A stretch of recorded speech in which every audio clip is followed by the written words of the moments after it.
A seemingly minor discrepancy, buried deep within the sprawling ledgers of a regional New York bank, was the first whisper.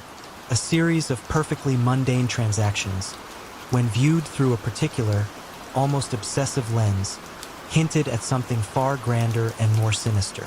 How could such an infinitesimal error ultimately lead to the quiet downfall of a shadowy syndicate that had controlled vast swathes of the city's illicit commerce for decades, almost entirely without drawing attention? Arthur Finch was a creature of habit, a man whose life revolved around precision and predictable routines. For 30 years, he had been the unassuming branch manager of a small, discreet bank tucked away on a quiet street in Queens. His suits were always pressed, his desk immaculately organized, and his demeanor perpetually calm. To his colleagues and the handful of legitimate small business owners who banked there, Arthur was the embodiment of reliability, a human automaton of finance. Yet, beneath this placid surface, Arthur Finch was the indispensable, quiet linchpin of one of the most sophisticated money laundering operations on the East Coast. He was not a made man in the traditional sense. He held no rank, carried no weapon, and rarely met the true power brokers face to face. His power lay in numbers, in the intricate web of shell corporations, offshore accounts, and layered transactions he meticulously crafted, transforming mountains of illicit cash into clean, untraceable assets. The syndicate he served, often referred to only as the Quiet Hand, avoided the flashy violence and public displays of power favored by their counterparts. Their strength lay in their invisibility, their pervasive influence filtering through legitimate businesses, quietly siphoning profits from protection rackets, discreet smuggling, and carefully orchestrated blackmail schemes. Arthur's genius ensured these funds were washed clean, allowing the Quiet Hand to invest in legitimate enterprises, real estate, construction firms, even legitimate import-export businesses, further embedding themselves into the very fabric of the city. He ensured their shadow economy thrived, growing not through overt aggression, but through the insidious expansion of financial influence. The first faint tremor in Arthur's perfectly constructed financial edifice came not from a rival gang, nor from an informant, but from a new, exceptionally diligent auditor named Eleanor Vance. Eleanor was fresh out of business school, armed with an unshakable belief in the sanctity of numbers and an uncanny knack for spotting patterns others missed. She wasn't looking for grand conspiracies, merely ensuring regulatory compliance. It started with a series of deposits from a seemingly innocuous flower shop, followed by unusual, perfectly timed withdrawals by an unrelated construction company. Individually, each transaction was unremarkable. Together, they formed a ghost image, a faint, almost imperceptible tremor in the financial currents. It was the kind of thing most would dismiss as an anomaly, but Eleanor, with her quiet persistence, saw a question mark. As Eleanor delved deeper, the initial question mark morphed into a faint, shimmering outline of something vast and complex. She traced layers upon layers of transactions, each seemingly disconnected, yet subtly interlinked. Shell corporations in Delaware, then trusts in the Cayman Islands, then back to legitimate-looking investments in New York. It was a financial maze designed to obfuscate, to lull any investigator into a state of bewildered surrender. But Eleanor was tenacious. She didn't seek out the violence or the obvious criminality. She followed the money, which, as she often mused, always left a trail, no matter how faint. Arthur, shielded for so long by his own brilliance and the syndicate's reputation for ruthlessness, began to feel an unfamiliar chill. Small inquiries from compliance, subtle questions from regulatory bodies. These were signals he usually intercepted and redirected with ease. But Eleanor's inquiries were different. They were precise, focused not on a single suspicious transaction, but on the flow of money itself. He found himself subtly altering his methods, adding more layers, creating new diversions. But each adjustment, each new maneuver, ironically, left a slightly larger, slightly more noticeable ripple in the financial water. The pressure mounted, not with threats, but with the quiet, relentless hum of the law closing in. You could almost hear the click of the tumblers as the combination to his intricate lock began to yield. The unraveling was not sudden, but a slow, almost agonizing process. Eleanor, now working closely with an FBI financial crimes unit, presented her findings. They didn't have a body, a weapon, or even a witness.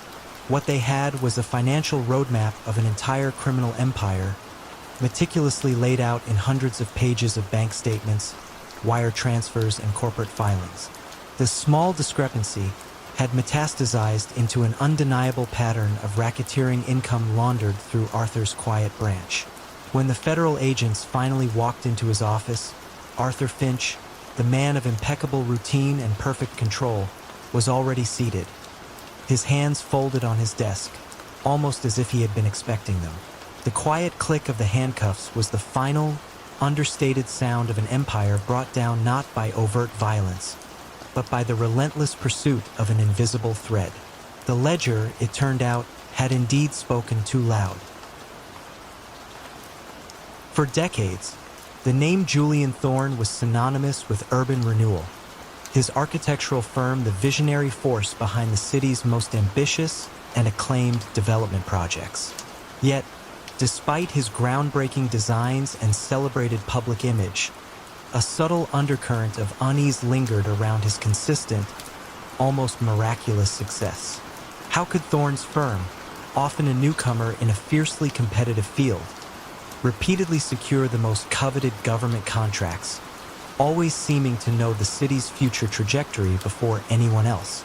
Julian Thorne was a man of impeccable taste and an aura of effortless intellectualism. His architectural practice, Thorne and Associates, was located in a renovated historic building downtown, its minimalist aesthetic reflecting Julian's personal philosophy. He was a regular on architectural panels, lectured at universities, and his firm's models, gleaming miniature cities, frequently graced the covers of prestigious design magazines. He championed sustainable development, community engagement, and forward-thinking urbanism, endearing him to local politicians and the public alike.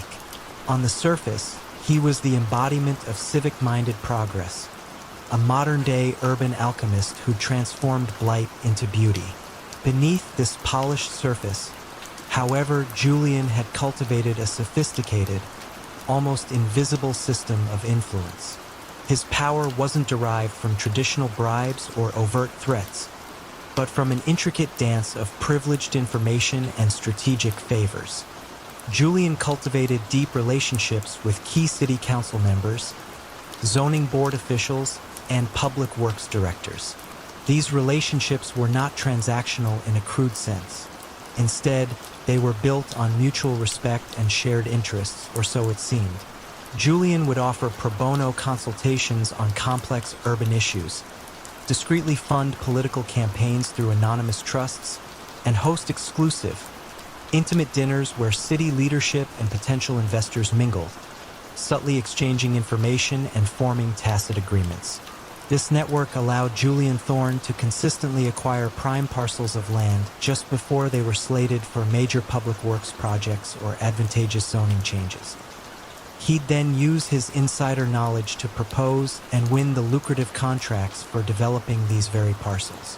His firm's bids, while appearing competitive, often included proprietary knowledge about future infrastructure plans, allowing them to optimize designs and timelines in ways no legitimate competitor could.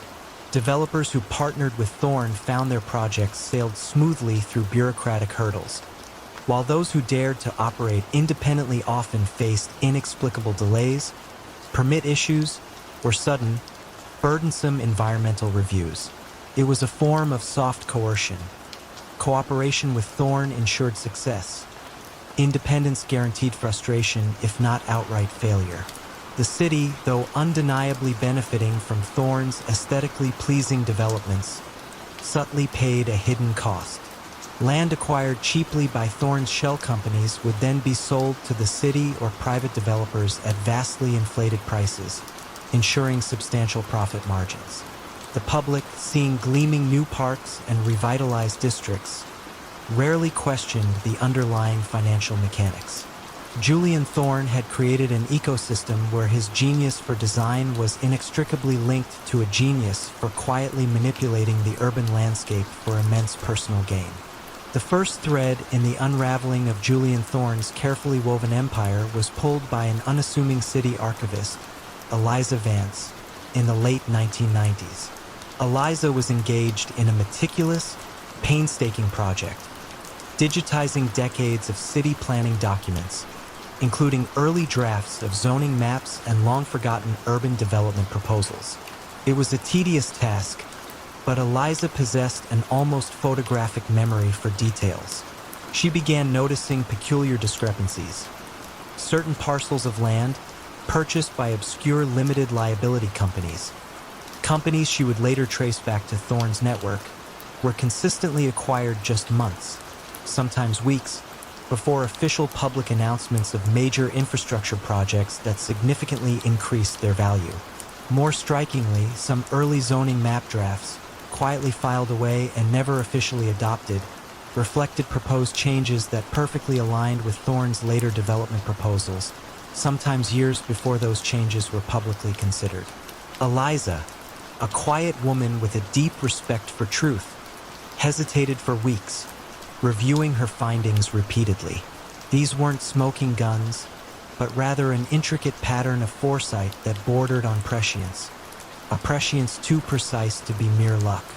She cautiously approached an old acquaintance, an investigative journalist named Thomas Harding, known for his relentless pursuit of quiet corruption. Thomas, initially skeptical, became intrigued by Eliza's meticulously cross-referenced data. The subsequent investigation was a slow, deliberate dive into public records. Thomas and Eliza worked in tandem, tracing the ownership of land parcels through layers of shell corporations, cross-referencing them with campaign finance reports, meeting minutes of closed-door city council sessions, and even the seemingly innocuous guest lists of Julian Thorne's exclusive social events. They found no direct evidence of cash changing hands, no overt bribery. Instead, they uncovered a systematic pattern of influencer fees, consulting retainers, and investment opportunities offered to key city officials. All perfectly legal on the surface, but clearly designed to create a web of financial dependency and implicit obligation to Thorne. The more they dug, the more apparent it became that Thorne wasn't just reacting to the city's growth. He was subtly shaping it for his own enrichment. The moment it all unraveled was not a dramatic raid, but a series of quiet, almost academic presentations. Thomas Harding published a multi-part investigative series, The Unseen Architects, in a local newspaper. It presented the meticulously compiled timeline of land acquisitions, proposed zoning changes, and Thorne's firm winning subsequent development contracts. It laid bare the subtle but undeniable pattern of insider information and quiet influence, illustrating how the city's vision was being subtly hijacked. The public reaction was one of stunned disbelief. Julian Thorne was eventually indicted not for crude bribery, but for sophisticated racketeering, wire fraud, and conspiracy, demonstrating a pattern of using public office for private gain through his intricate network of influence. His arrest was quiet, delivered to him in his pristine office, surrounded by the very models of the city he had so masterfully and secretly reshaped. The question of how he consistently secured those lucrative contracts was answered, not through architectural genius alone, but through a quiet, almost imperceptible hand that manipulated the very blueprint of the city until the unseen lines became visible to the patient observer. The hushed whispers that followed the professor, a man whose real name was rarely spoken aloud, spoke volumes about his unique standing in the criminal underworld. Unlike the brutish enforcers or bombastic dons, his weapon was not a gun, but a mind that dissected complex financial systems with surgical precision. For years, he orchestrated grand schemes of fraud and embezzlement for the city's most powerful crime families, leaving no trace, no witness, only perfectly clean ledgers and empty vaults. But what truly set him apart was his almost obsessive need for intellectual challenge, a need that would ultimately lead him to construct a labyrinthine financial deception so intricate it baffled both the criminals who hired him and the law enforcement determined to catch him. How could a man of such extraordinary intellect, seemingly devoid of personal ambition beyond the thrill of the puzzle, become entangled in a game of such high stakes, risking everything not for power or wealth, but for the sheer artistry of the perfect crime? The professor was an enigma. He dressed in simple, often tweed jackets, favored quiet cafes over opulent restaurants, and spoke with a meticulous clarity that belied his true profession. Born Arthur Pendleton, he was a former academic, a brilliant but eccentric economist who had found the rigid boundaries of academia stifling. The world of legitimate finance, too, proved uninspiring. He craved complexity, real-world problems that demanded a multifaceted solution, and the underworld, with its endless flow of illicit capital and its desperate need for discretion, offered the ultimate intellectual playground. He didn't care for the dirty money itself, only the elegant mechanics of its transformation. His reputation was built on his ability to make millions vanish from one account and reappear, untraceable and clean, in another, often across multiple international borders, utilizing legal loopholes and obscure financial instruments no one else understood. His services were retained by various factions, each vying for his unique genius. He served them all with detached professionalism, a silent, almost invisible conductor of their illicit orchestras. He crafted shell corporations faster than anyone could dismantle them, established phantom businesses that existed only on paper, and mastered the art of layering transactions until the origin of the funds was utterly obscured. He was the ghost in the machine, the phantom architect of prosperity for those who operated outside the law. His schemes were so sophisticated that even the criminal organizations he worked for sometimes struggled to follow the intricate trails he laid, often requiring his patient, almost professorial explanations. The current challenge, and perhaps his greatest masterpiece, was a multifamily embezzlement scheme targeting a seemingly impenetrable national pension fund. It was an audacious undertaking, requiring the synchronization of multiple front companies, the careful manipulation of stock markets, and the subtle bribery of high-level financial executives. The professor approached it with the fervor of a chess grandmaster. Each move was calculated, each potential countermove anticipated. He spent months researching obscure financial regulations, identifying weaknesses, and designing a multi-stage withdrawal process that would mimic legitimate investment losses. The objective wasn't just to steal the money, but to do so in a way that, even upon discovery, would be virtually impossible to unravel. A perfect crime that left no fingerprint, only a gaping hole in a balance sheet. As the scheme unfolded, the money began to flow, quietly and consistently, into the coffers of the crime families. But something shifted in the professor. The initial thrill of the intellectual challenge gave way to a subtle hubris. He began to introduce increasingly complex, almost artistic, layers of obfuscation, not always necessary for the crime, but purely for the elegance of the design. He left tiny, almost imperceptible breadcrumbs, not for the police, but for the theoretical worthy adversary who might one day attempt to follow his trail. He wanted his work to be admired, a silent testament to his unparalleled genius. The unraveling began not with a direct lead, but with a lone, quiet financial analyst at the Department of Justice, a woman named Dr. Evelyn Reed, who specialized in computational forensics. Dr. Reed was studying anomalies in large-scale financial data, searching for statistical deviations rather than specific criminal acts. She didn't have a suspect, only an algorithm that flagged unusual patterns of losses within the pension fund, losses that were too perfect, too statistically aligned to be random. She found the professor's subtle, almost artistic flourishes, a series of transactions that mirrored a Fibonacci sequence, a set of dates corresponding to obscure historical events. These were the intellectual breadcrumbs he had left, a signature that, to the right mind, became a taunting challenge. Dr. Reed, intrigued by the sheer complexity and the almost intellectual arrogance embedded in the financial data, presented her findings.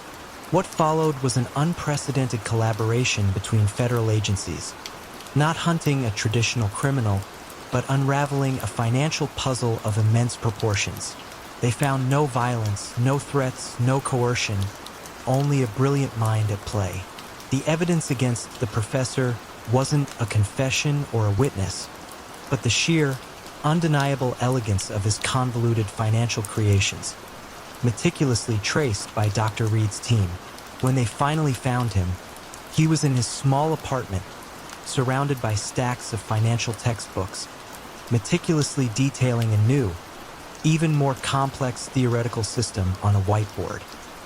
He looked up, a faint, almost imperceptible smile touching his lips, as if acknowledging a worthy opponent. The game, it seemed, was finally over, and the master of the financial maze had been caught by the very brilliance of his own design. A single, seemingly insignificant delivery of high quality, organic produce to a notoriously unpretentious restaurant was the unexpected crack in the perfectly cultivated facade of the city's most elusive blackmailer. For years, Mayor Thompson's carefully constructed image of incorruptibility, Senator Davis's unblemished public record, and even the discreet personal lives of prominent judges remained perfectly intact, despite swirling, unsubstantiated rumors of hidden indiscretions. How could an individual, operating without overt threats or violence, maintain such absolute power over the city's elite, leveraging their deepest secrets for unparalleled influence, and ultimately be brought down by a detail as mundane as a vegetable delivery? The individual pulling these silent strings was known only as the gardener. Unlike traditional blackmailers who relied on dramatic revelations or public shaming, the gardener operated with a chilling subtlety. He never demanded money outright, nor did he issue explicit threats. Instead, his influence manifested through carefully placed suggestions, unexpected policy shifts, and the quiet, almost imperceptible redirection of lucrative contracts. His power lay not in exposure, but in the constant, gnawing fear of it. The secrets he possessed were so devastating, so personal, that the city's most powerful figures would move mountains to keep them buried. The gardener was believed to be Elias Thorne, no relation to Elias Thorne of Thorne Maritime, a seemingly innocuous retired archivist who lived a quiet life in a modest suburban home, cultivating prize-winning roses. His cover was impeccable, his demeanor gentle, almost frail. But beneath this placid exterior was a mind of extraordinary patience and a meticulous talent for information gathering. He didn't hack computers or break into safes. Instead, he specialized in the overlooked, discarded documents, unguarded conversations, subtle patterns in public records, and the careless confidences whispered in supposedly private settings. He was a master of observation, connecting disparate pieces of information to form a mosaic of vulnerability. His preferred method of delivery for his subtle coercions was equally understated.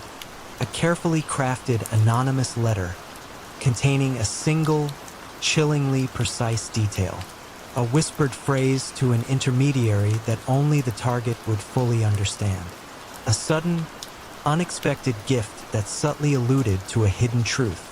The targets would understand immediately, and the message was clear: I know, and you will comply. The fear was not of being exposed, but of the slow, agonizing process of their carefully constructed lives unraveling piece by piece. The scale of the gardener's influence was astonishing. He had quietly steered zoning approvals, influenced judicial appointments, swayed election outcomes, and facilitated countless lucrative deals for his anonymous benefactors, often powerful, equally shadowy figures who benefited from the political landscape he so meticulously shaped. His motivations remained a mystery. Some speculated he was a disgruntled former civil servant. Others believed he was a true idealist, attempting to shape the city to his own unstated vision, or perhaps just a man who relished the quiet power of knowing. The first thread of unraveling came not from a target, but from an almost accidental observation by a sharp, independent investigative journalist named Maya Sharma. Maya was working on a story about sustainable urban farming initiatives and had become fascinated by a particular, small-scale organic farm known for its rare and perfect produce. She noticed that despite its niche market, this farm had an unusually consistent and high-volume delivery schedule to a select few establishments, one of which was the Gilded Spoon, a notoriously private and expensive restaurant known for its discreet clientele, including many of the city's elite. What struck Maya was the sheer volume of high-end organic vegetables going to a restaurant that served exclusively meat and seafood dishes. It seemed odd. Maya, driven by a quiet, almost insatiable curiosity, began to look closer. She observed the delivery schedule, the unassuming delivery driver, and the surprisingly small, discreet side entrance used for these particular deliveries. She discovered that the driver was Elias Thorne, the gardener. It was an unusual second job for a retired archivist, especially given the distance and the minimal pay. She also noted that on days of these specific deliveries, a number of the city's most powerful figures, Mayor Thompson, Senator Davis, and others would mysteriously find themselves in the vicinity of the Gilded Spoon, often for entirely unrelated, legitimate meetings. Maya, with no immediate evidence of crime, began to build a meticulous timeline, cross-referencing Elias Thorne's delivery schedule with significant political decisions, controversial votes, and the sudden, unexplained reversals of public figures. She found no direct communication, no explicit links, only a chilling correlation. The organic produced deliveries were the gardener's subtle, untraceable way of making contact. A silent signal, perhaps even carrying a concealed, micro-written message or a specific, prearranged code. The vegetable itself was the innocuous cover for the act of delivering a demand, a quiet reminder of what the gardener knew. The evidence against Elias Thorne was not found in a secret vault or a hidden computer. It was found in the patterns of his life, the timing of his deliveries, and the subtle, unspoken reactions of his targets. Maya presented her findings not to the police, but to a few trusted, equally independent journalists. The subsequent investigative report, published not as a sensational exposé but as a meticulous, almost academic analysis of unexplained political correlations, became the unmaking of The Gardener. Elias Thorne was arrested not for blackmail, which was almost impossible to prove, but for a series of minor, obscure tax evasions related to his farm and his delivery service. He offered no resistance, no comment, only a quiet, almost resigned smile. The power he wielded was too subtle, too ethereal to prosecute directly. But the publication of the correlations was enough. The city's elite, their secrets subtly hinted at, their vulnerabilities now public knowledge, crumbled. The silence that followed was not one of fear, but of exposure, as the seemingly innocuous organic produce had finally, irrevocably, brought down the quiet reign of the gardener. In the sun-drenched, olive-groved hills of post-war Sicily, Don Enzo Valenti presided over a formidable, if quietly managed, network of legitimate exports and whispered understandings. His closest confidant, the man who managed the complex financial flows of his empire, was Pietro Marino. Pietro was known for his calm demeanor, his sharp intellect, and a loyalty so absolute it was legendary among the family's associates. He was Enzo's shadow, his memory, the quiet engine of his operations. But how could such unwavering devotion, seemingly ironclad for decades, secretly harbor a slow, calculated betrayal, one that would quietly unravel an entire legacy from within. Pietro Marino had joined Don Enzo's ranks as a young, unassuming clerk, possessing an uncanny knack for numbers and an almost pathological discretion. While others reveled in displays of power, Pietro preferred the quiet hum of an accounting ledger, the intricate dance of figures that represented vast sums of olive oil, citrus, and other, less savory, commodities moving through Europe. He rose swiftly, not through ambition, but through sheer indispensable competence, becoming Don Enzo's trusted consigliere. He meticulously structured the financial fronts, legitimate businesses that masked the true nature of their profits, making them appear undeniably successful, almost too successful, which was precisely the point. Enzo trusted him implicitly, often quipping that Pietro knew his own mind better than he did. Yet, beneath this veneer of perfect service, a quiet discontent had begun to fester in Pietro's heart. He saw Don Enzo as a relic, a man of honor and tradition in a world that was becoming increasingly ruthless and transactional. Enzo's methods, built on handshake deals and ancestral loyalties, struck Pietro as inefficient, even sentimental. Pietro envisioned a modern operation, sleek and invisible, unburdened by the weight of old-world allegiances. He began to subtly divert small streams of illicit income, creating separate, untraceable accounts in Swiss banks, disguised as legitimate investments for distant, nameless clients. This was a quiet subversion, a systematic siphoning that initially went unnoticed amidst the larger currents of the family's wealth. As the years turned, Pietro's subtle machinations grew bolder. He manipulated information flow to Don Enzo, subtly highlighting the shortcomings of other captains or exaggerating minor failures, always presenting himself as the calm, capable solution. He would subtly suggest business ventures that, while appearing beneficial to the family, ultimately channeled more wealth into his hidden coffers. He quietly cultivated relationships with younger, more ambitious members of the family, subtly planting seeds of doubt about Don Enzo's outdated approach. He painted a picture of a future where efficiency, not tradition, reigned supreme, with himself at the quiet helm.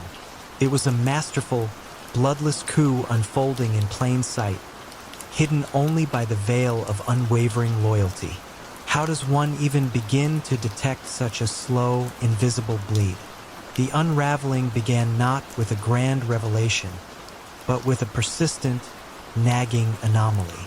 Luca Rossi, a younger captain whom Pietro had initially sought to cultivate, was meticulous in his own right, perhaps even more so than Pietro realized.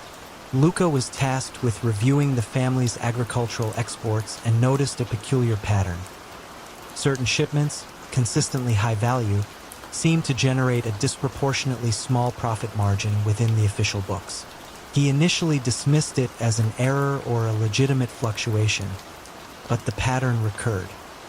He brought it up to Pietro, who calmly explained it away with plausible, if slightly vague, market explanations. Yet, something in Pietro's explanation, too smooth, too rehearsed, pricked at Luca's curiosity. Driven by a desire to prove his own worth and an innate sense of order, Luca began to discreetly delve deeper. He didn't suspect betrayal. He suspected inefficiency or perhaps a low-level pilfering. He spent weeks cross-referencing shipping manifests with sales receipts, then comparing them to bank deposits. He discovered discrepancies that were too consistent to be accidental. Following a hunch, he tracked the final destinations of some of these seemingly underperforming shipments and found that while the official family accounts showed only a fraction of their value, separate shell corporations, which Pietro had quietly set up and controlled, were receiving the full, legitimate payment.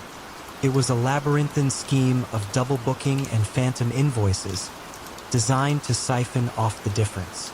Luca presented his findings to Don Enzo not as an accusation, but as a problem with the new accounting system, carefully detailing the financial leakage without naming Pietro directly. Don Enzo, who had always believed in Luca's sharp mind, listened intently, his expression growing grimmer with each perfectly presented data point. The evidence was irrefutable, a cold, hard truth laid bare by numbers. He saw not just the financial loss, but the intricate, calculated nature of the deception, the quiet, decades-long betrayal by the one man he trusted above all others. There was no dramatic confrontation, no public shaming. Don Enzo was a man of quiet power.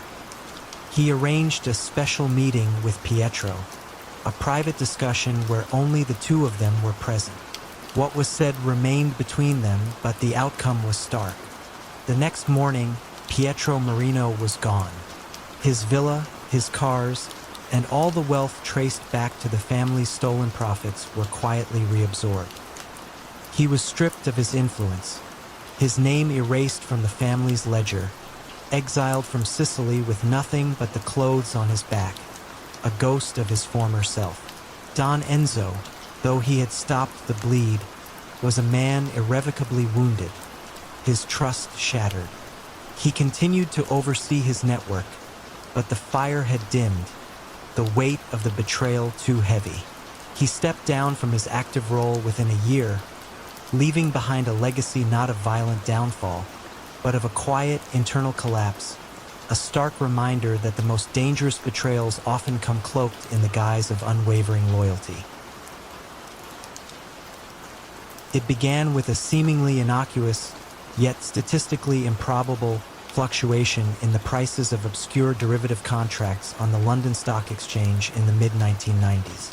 For months, a particular set of low-volume, high-risk instruments showed an uncanny resilience against market downturns, consistently yielding small, steady profits for an anonymous offshore trust, a financial anomaly that quietly begged the question: who possessed the foresight or perhaps the control to consistently defy the very laws of market probability, and for what hidden purpose? At the heart of this financial paradox was Julian Jules Finch. Publicly, he was a celebrated independent financial advisor, operating from a discreet, elegant office in London's exclusive Mayfair district. His clientele consisted of old money families, discreet industrialists, and sovereign wealth funds. He was known for his sharp mind, his unparalleled network, and his almost mystical ability to find value in overlooked corners of the market. Jules was meticulously dressed, quiet in demeanor, and possessed a preternatural calm, even amidst the most volatile market turmoil.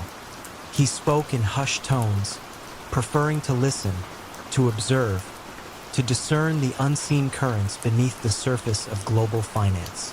How could such a respected, almost revered, figure be secretly orchestrating the movement of billions in illicit wealth? And how was he keeping it all invisible amidst the transparent world of high finance? Jules's true expertise lay in a complex, multi-layered money laundering scheme that went far beyond simple shell corporations. He didn't just clean money, he transformed it. His system involved creating a vast, intricate web of offshore trusts and legitimate-looking investment vehicles, all meticulously designed to appear utterly conventional. Funds would bounce through multiple jurisdictions, passing through layers of seemingly independent entities, each transaction carefully structured to obscure its origin. The genius of his method, however, was in using these laundered funds to make highly sophisticated, often counterintuitive, investments in niche, thinly traded markets. He would place small, precisely timed trades in obscure bonds, exotic currencies, or the aforementioned derivative contracts, slowly manipulating their value over weeks or months. Then, when the time was right, he would sell, creating legitimate-looking profits that concealed the original dirty money, now appearing as pure, untraceable investment gains. This wasn't about quick cash. It was about patient, high-volume financial alchemy, turning illicit funds into genuinely earned wealth, at least on paper. The first faint glimmers of suspicion arose from the desk of Anya Sharma, a junior analyst at the Financial Conduct Authority, FCA.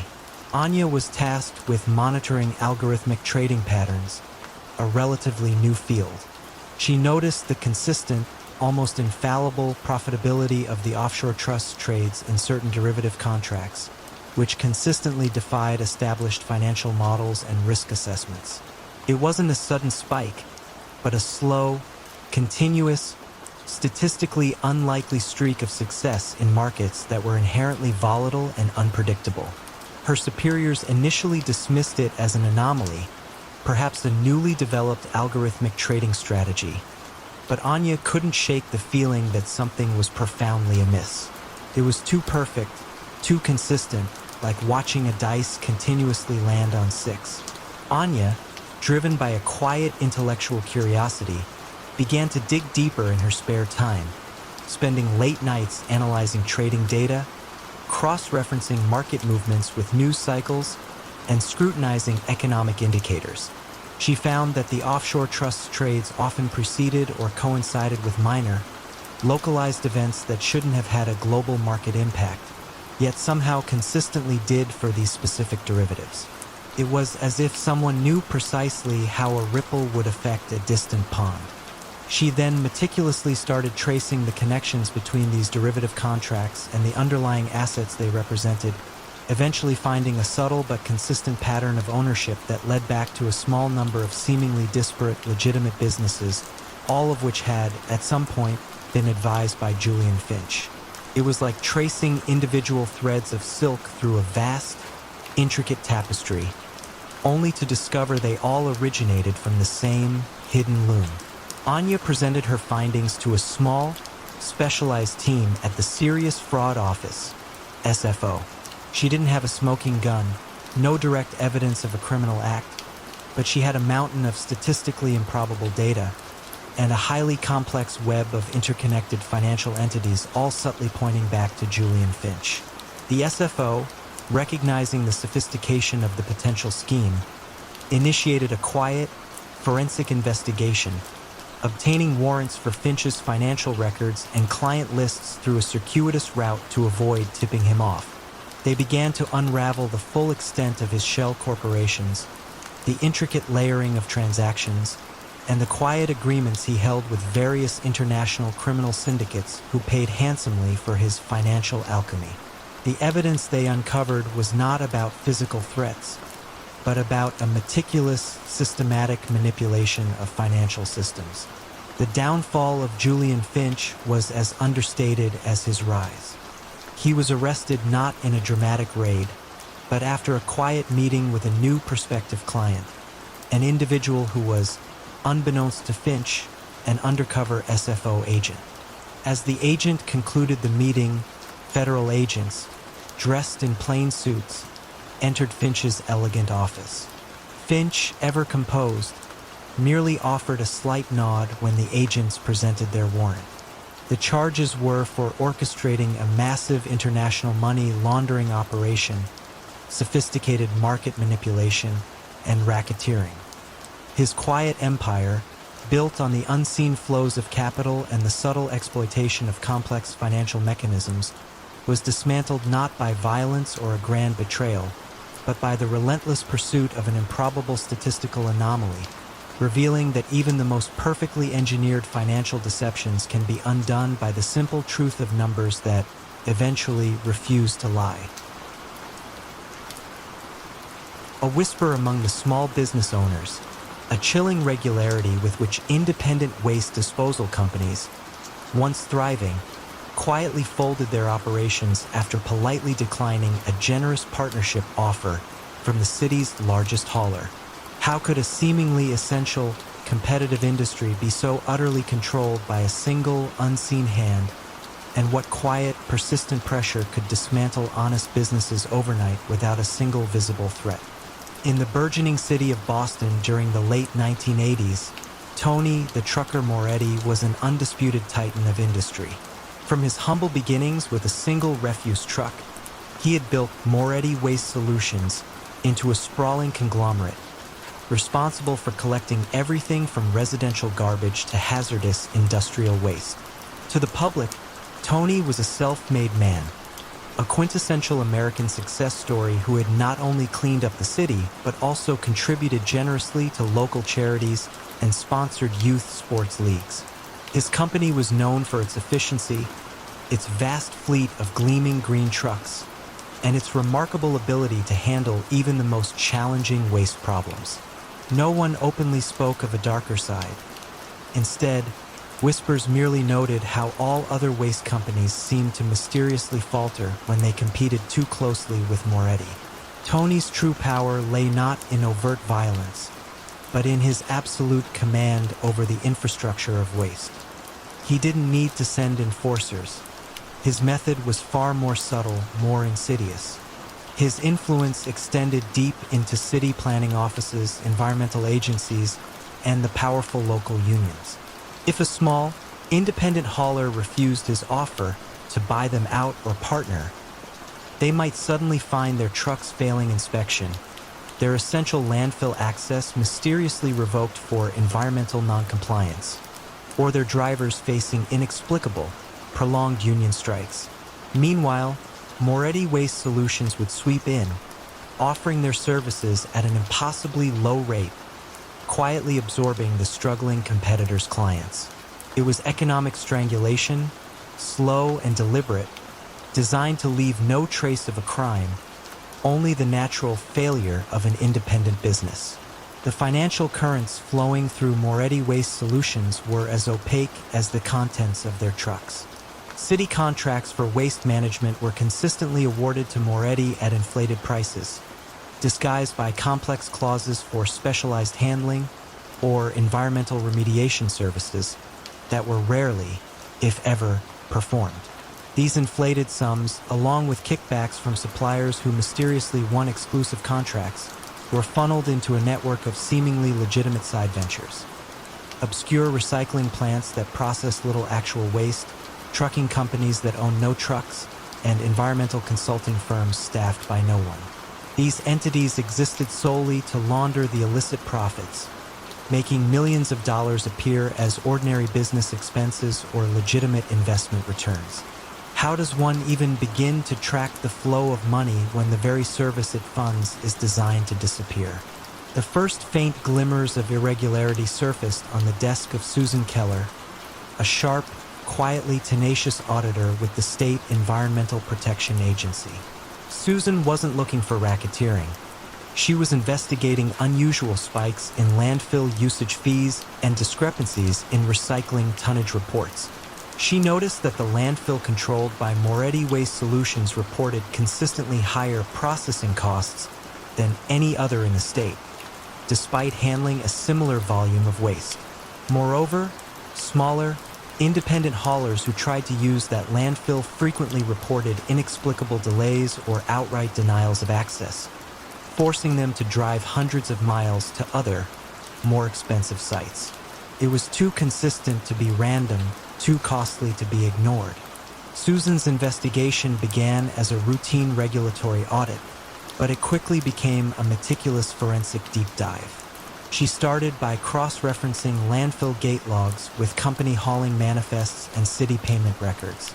She found evidence of phantom loads, tonnages claimed by Moretti that never actually passed through the landfill gates, and inflated charges for hazardous waste that, according to the city's own records, was never generated. She also noticed how often other small hauling companies simply vanished from the market, leaving their clients suddenly reliant on Moretti. She quietly began reaching out to these former business owners, who, initially hesitant, slowly revealed stories of mysterious breakdowns, denied permits, and clients suddenly stolen away by Moretti's impossibly low bids. They spoke of a quiet fear, a pervasive understanding that to challenge Moretti was to commit economic suicide. The critical breakthrough came from a disgruntled former dispatcher for Moretti Waste Solutions, a man named Eddie, who had grown weary of the constant manipulation and the quiet destruction of honest livelihoods. Eddie provided Susan with more than just stories. He brought her meticulously kept, coded logbooks. These ledgers detailed the true illicit routes taken by certain trucks, the ghost loads, the kickbacks from suppliers disguised as fuel surcharges, and most crucially, the precise dates and times when problems would occur for a competitor. He revealed how permits were subtly held up at City Hall, how anonymous complaints were filed against rival companies, and how internal union disputes were quietly instigated, all at Moretti's command. Armed with Eddie's courageous testimony and her own damning financial analysis, Susan presented her findings to federal investigators.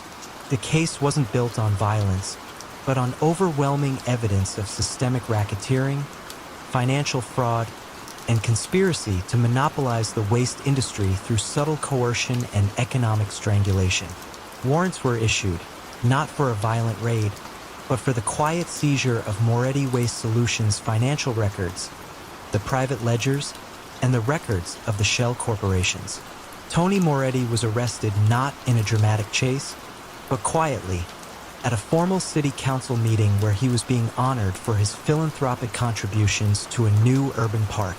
As federal agents in plain suits approached, he offered no resistance, only a chillingly composed nod, understanding that the meticulous paper trail of his silent empire had finally betrayed him.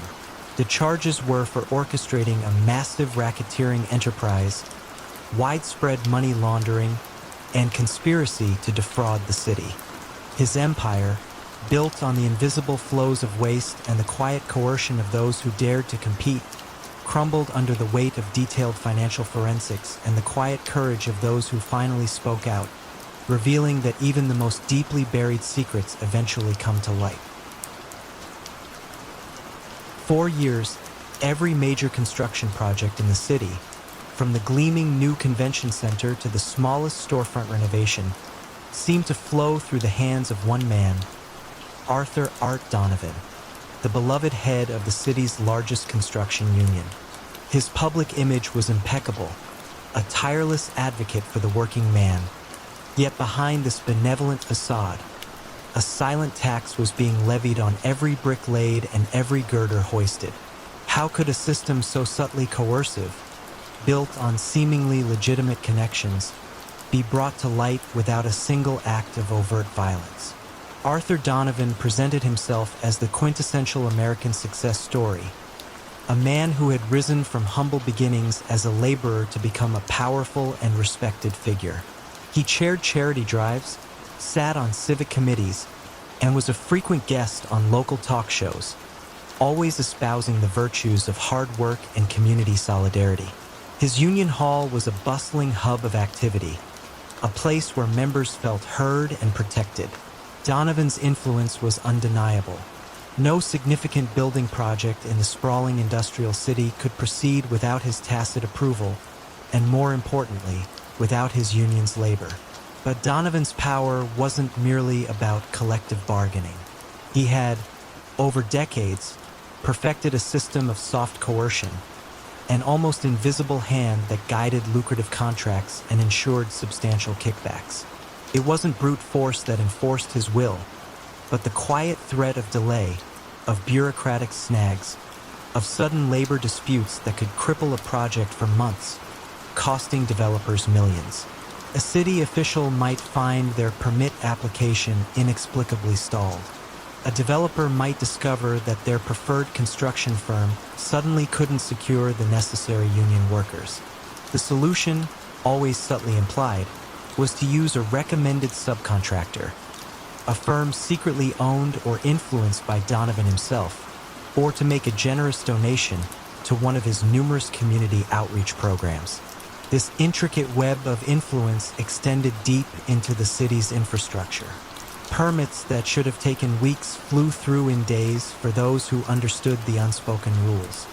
Building inspections that might have halted projects for violations were miraculously overlooked.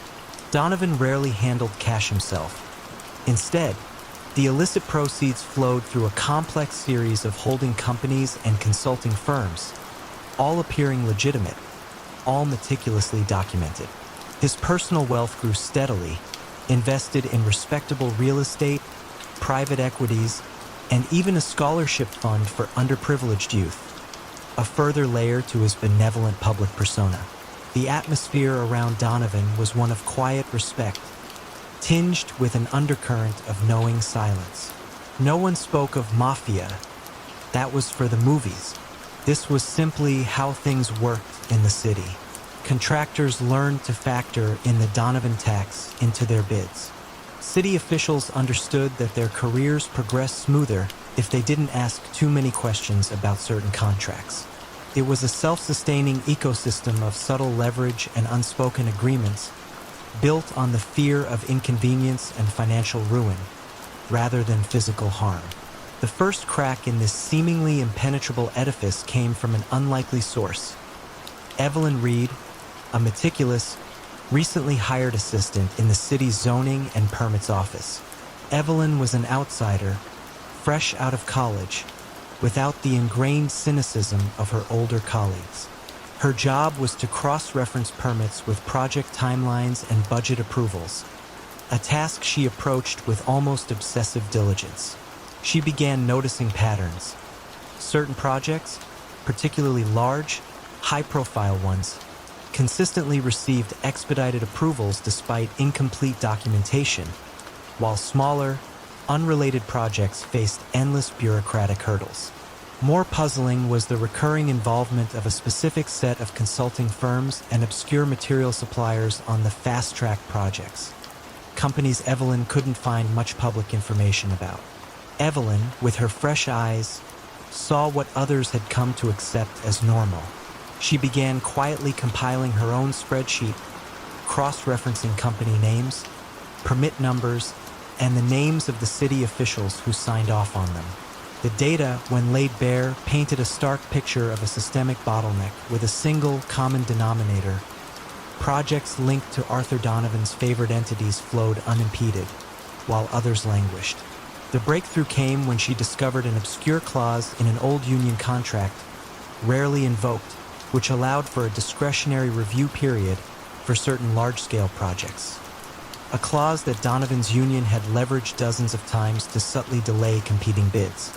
She cautiously brought her findings to a federal investigator, Special Agent David Chun, who had long suspected a deep-seated corruption in the city's construction sector but lacked the concrete proof. Evelyn's meticulously assembled data provided the roadmap. Chen's team began a slow, deliberate financial investigation, tracing the money trails from the recommended firms back to shell corporations and eventually to accounts indirectly controlled by Donovan. They didn't need to prove violence. They needed to prove financial coercion and illicit enrichment. The moment it truly unraveled was not a dramatic arrest, but a series of quiet subpoenas. Financial records, carefully concealed for years, were suddenly compelled. Bank accounts were frozen. Key figures, once loyal due to fear or profit, began to waver under the relentless pressure of forensic accounting and the threat of severe legal consequences. Arthur Donovan, the beloved benefactor, found his network of silent obligors dissolving. The quiet influence he had wielded for so long could not withstand the unyielding scrutiny of federal auditors and the stark light of transparent financial disclosure. His empire, built on the shifting sands of subtle coercion and quiet deals, crumbled not under the weight of a violent reprisal, but under the quiet, methodical unearthing of a few anomalous data points by a diligent, unassuming clerk. His carefully crafted image as the community's pillar was shattered by the very bureaucratic paper trail he had so masterfully manipulated. For decades, the books of the Moretti family were impenetrable, a labyrinth of numbers that defied all attempts at decryption, a financial fortress that seemed to guard every ill-gotten gain. But what if the very man who built that maze also held the key to its undoing, and why would he ever betray his own creation? Arthur Finch was not the type of man you'd pick out of a crowd. Small, with thinning gray hair and spectacles perpetually perched on his nose, he blended into the muted hum of mid-century New York. Yet, behind the unassuming facade lay a mind of formidable precision, a gift for figures that, by the early 1960s, had earned him an indispensable role within the formidable Moretti organization. He wasn't a tough, wasn't a button man. He was simply the accountant, and under his meticulous hand, the family's illicit profits from construction rackets, port operations, and illicit gambling houses vanished into a seamless web of legitimate-looking enterprises, laundromats, laundries, shell corporations in Panama, and seemingly legitimate investments in burgeoning suburban developments. It was a masterpiece of financial deception, a quiet, almost elegant system that kept the Moretti coffers overflowing and their enforcers at bay, far from the prying eyes of federal agents. Arthur worked from a modest office in downtown Manhattan, a place as unremarkable as he was, save for the state-of-the-art accounting machines humming softly in the corner. His days were spent hunched over ledgers, his nights often extended by the relentless demands of his clandestine clients. He rarely saw the Moretti boss, old Pasquale, who preferred to deal through his underboss, a ruthless but uneducated man named Santino Bellini. Santino saw Arthur as a necessary tool, a quiet genius who handled the numbers no one else understood. There was a certain respect, yes, but also a deep-seated contempt for Arthur's lack of street experience, his quiet, almost academic demeanor. This dynamic, this silent chasm between the pragmatic brutalism of Santino and Arthur's cerebral world would prove to be a subtle fracture within the very foundation of the Moretti empire. As the years blurred into decades, Arthur's methods grew ever more sophisticated. He pioneered complex layering techniques, creating offshore trusts and phantom companies long before such practices became commonplace. You might imagine the sheer volume of wealth flowing through his hands, the silent power he wielded. He moved millions, then tens of millions with the flick of a pen, transforming dirty cash into untraceable digital entries. His success wasn't measured in bullet holes or intimidation, but in the seamless flow of capital, the phantom growth of legitimate businesses that were, in reality, nothing more than conduits for crime. The FBI had task forces dedicated to organized crime, but the Moretti's money, thanks to Arthur, remained elusive, a financial ghost. However, even the most intricate systems contain a hidden flaw, often introduced not by external pressure, but by internal erosion. It began subtly. Santino Bellini, upon inheriting leadership after Pasquale's death, started to meddle. He was a man of immediate gratification, less interested in long-term financial strategies and more in short-term gains, often demanding access to funds that Arthur had meticulously tied up in complex, untouchable investments. Santino's demands became more aggressive, his respect for Arthur's expertise dwindling to outright disdain. He saw Arthur's cautious nature as weakness, his intricate designs as unnecessary complications. One humid summer evening, after Arthur had politely, but firmly, denied Santino immediate access to a frozen asset pool, Santino's voice, usually a low growl, rose. "You work for us, Arthur?" he'd snarled, leaning across the polished desk. "Remember that." The implicit threat hung heavy in the air, a stark contrast to the quiet hum of Arthur's office machines. This shift, this perceived disrespect, festered within Arthur. He was a man of order, of systems, and Santino's chaotic demands threatened the very integrity of his life's work. It wasn't about vengeance, not truly.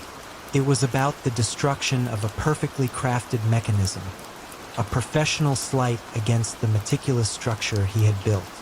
When a young, ambitious assistant U.S. attorney, Elias Thorne, began to piece together fragments of seemingly unrelated financial transactions, a whisper from an informant about a laundromat chain, an odd real estate transfer, he found himself staring at the vast, impenetrable wall of Moretti's finances. Elias had a hunch, a nagging feeling that somewhere, deep within the layers of shell companies, there had to be a pattern, a signature. The moment it all unraveled wasn't dramatic. No car chases or shootouts.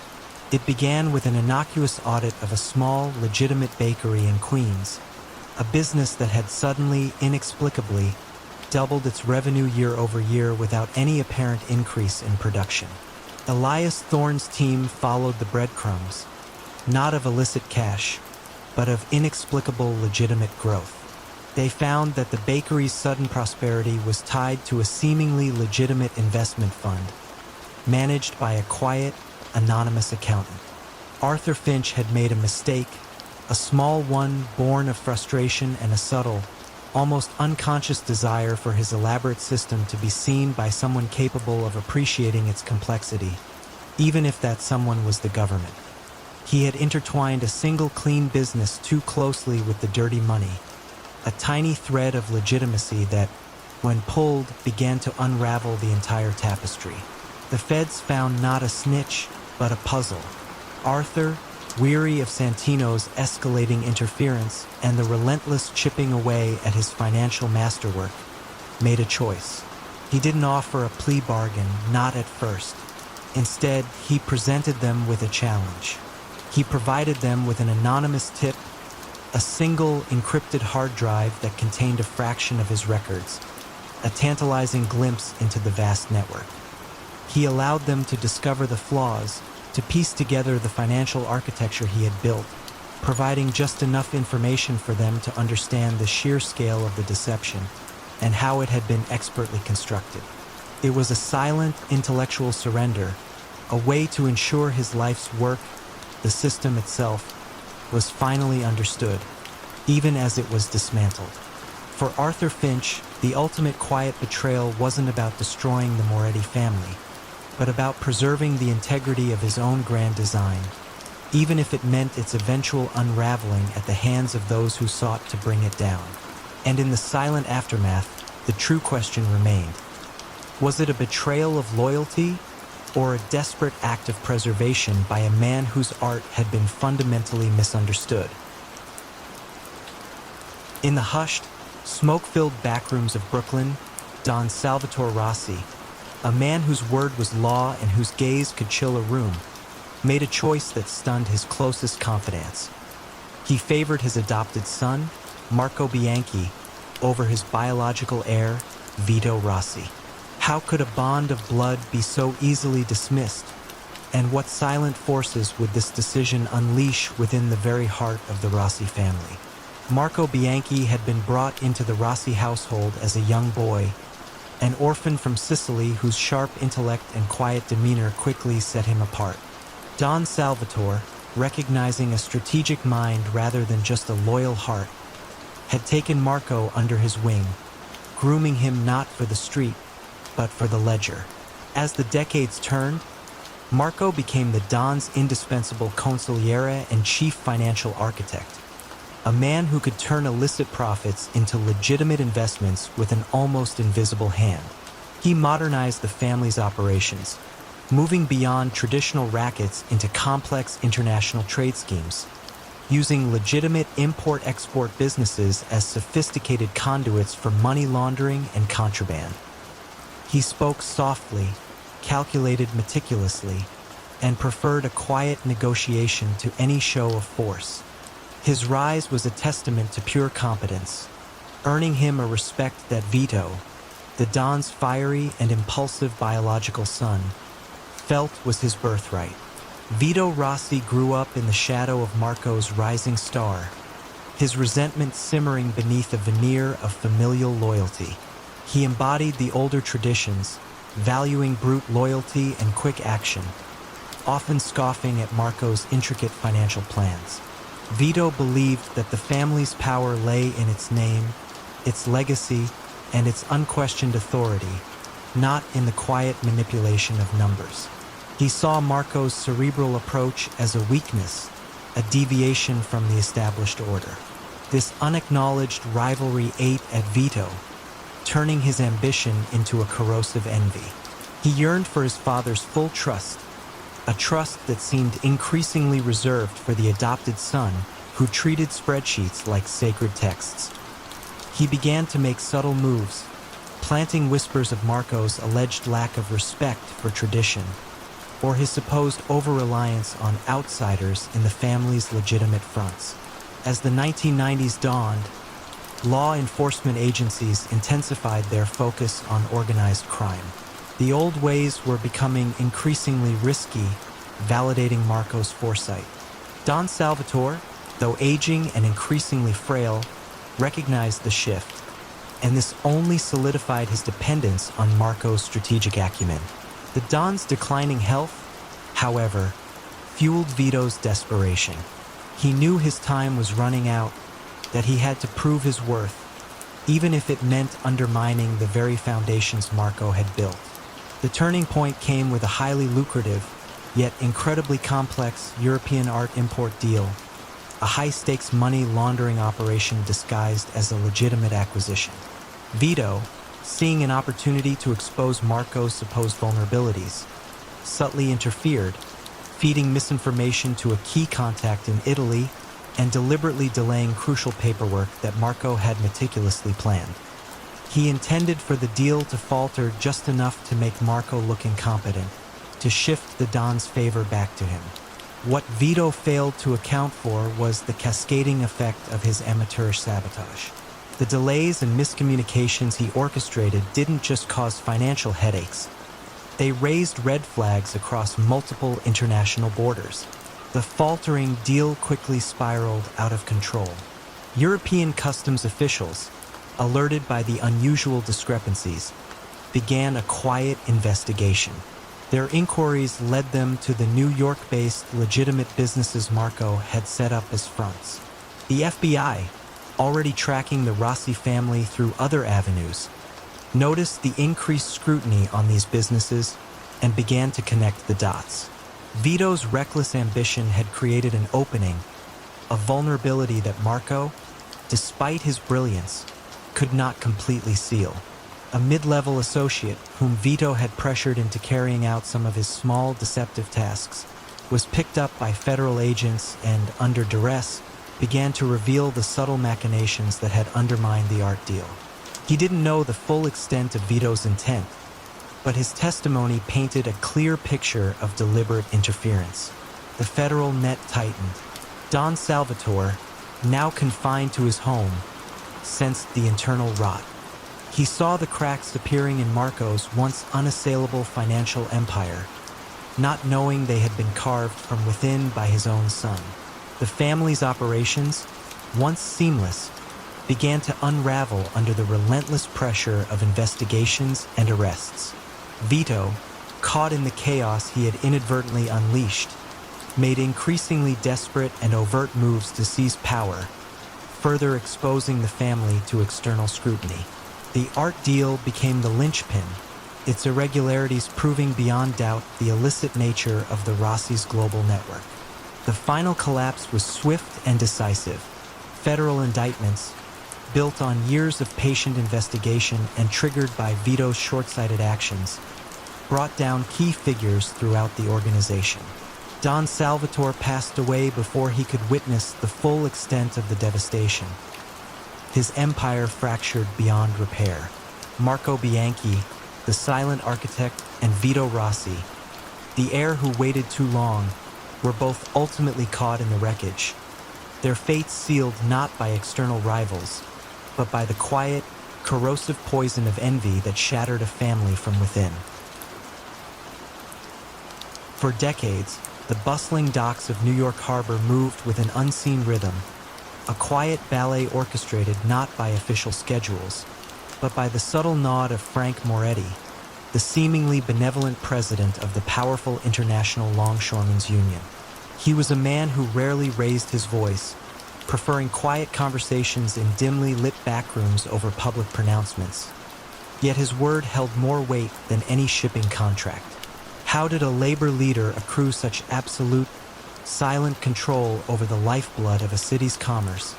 And what seemingly unstoppable force would eventually render his meticulously built empire obsolete? Frank Moretti, known to some as the Fixer, ascended through the Union ranks in the post-war boom of the 1950s, a period of immense growth and equally immense opportunity for those with vision or perhaps a certain kind of opportunism. He understood early on that control of the docks wasn't about brute force, but about logistics. Every crate, every container, every ship that entered or left the port passed through his dominion. He built his power not by breaking kneecaps, but by offering efficiency or withholding it. If you paid Frank a fee, your cargo would be prioritized, smoothly processed, and moved with unparalleled speed. If you didn't, your goods might sit on the pier for weeks, mysteriously misplaced or damaged. This wasn't outright theft.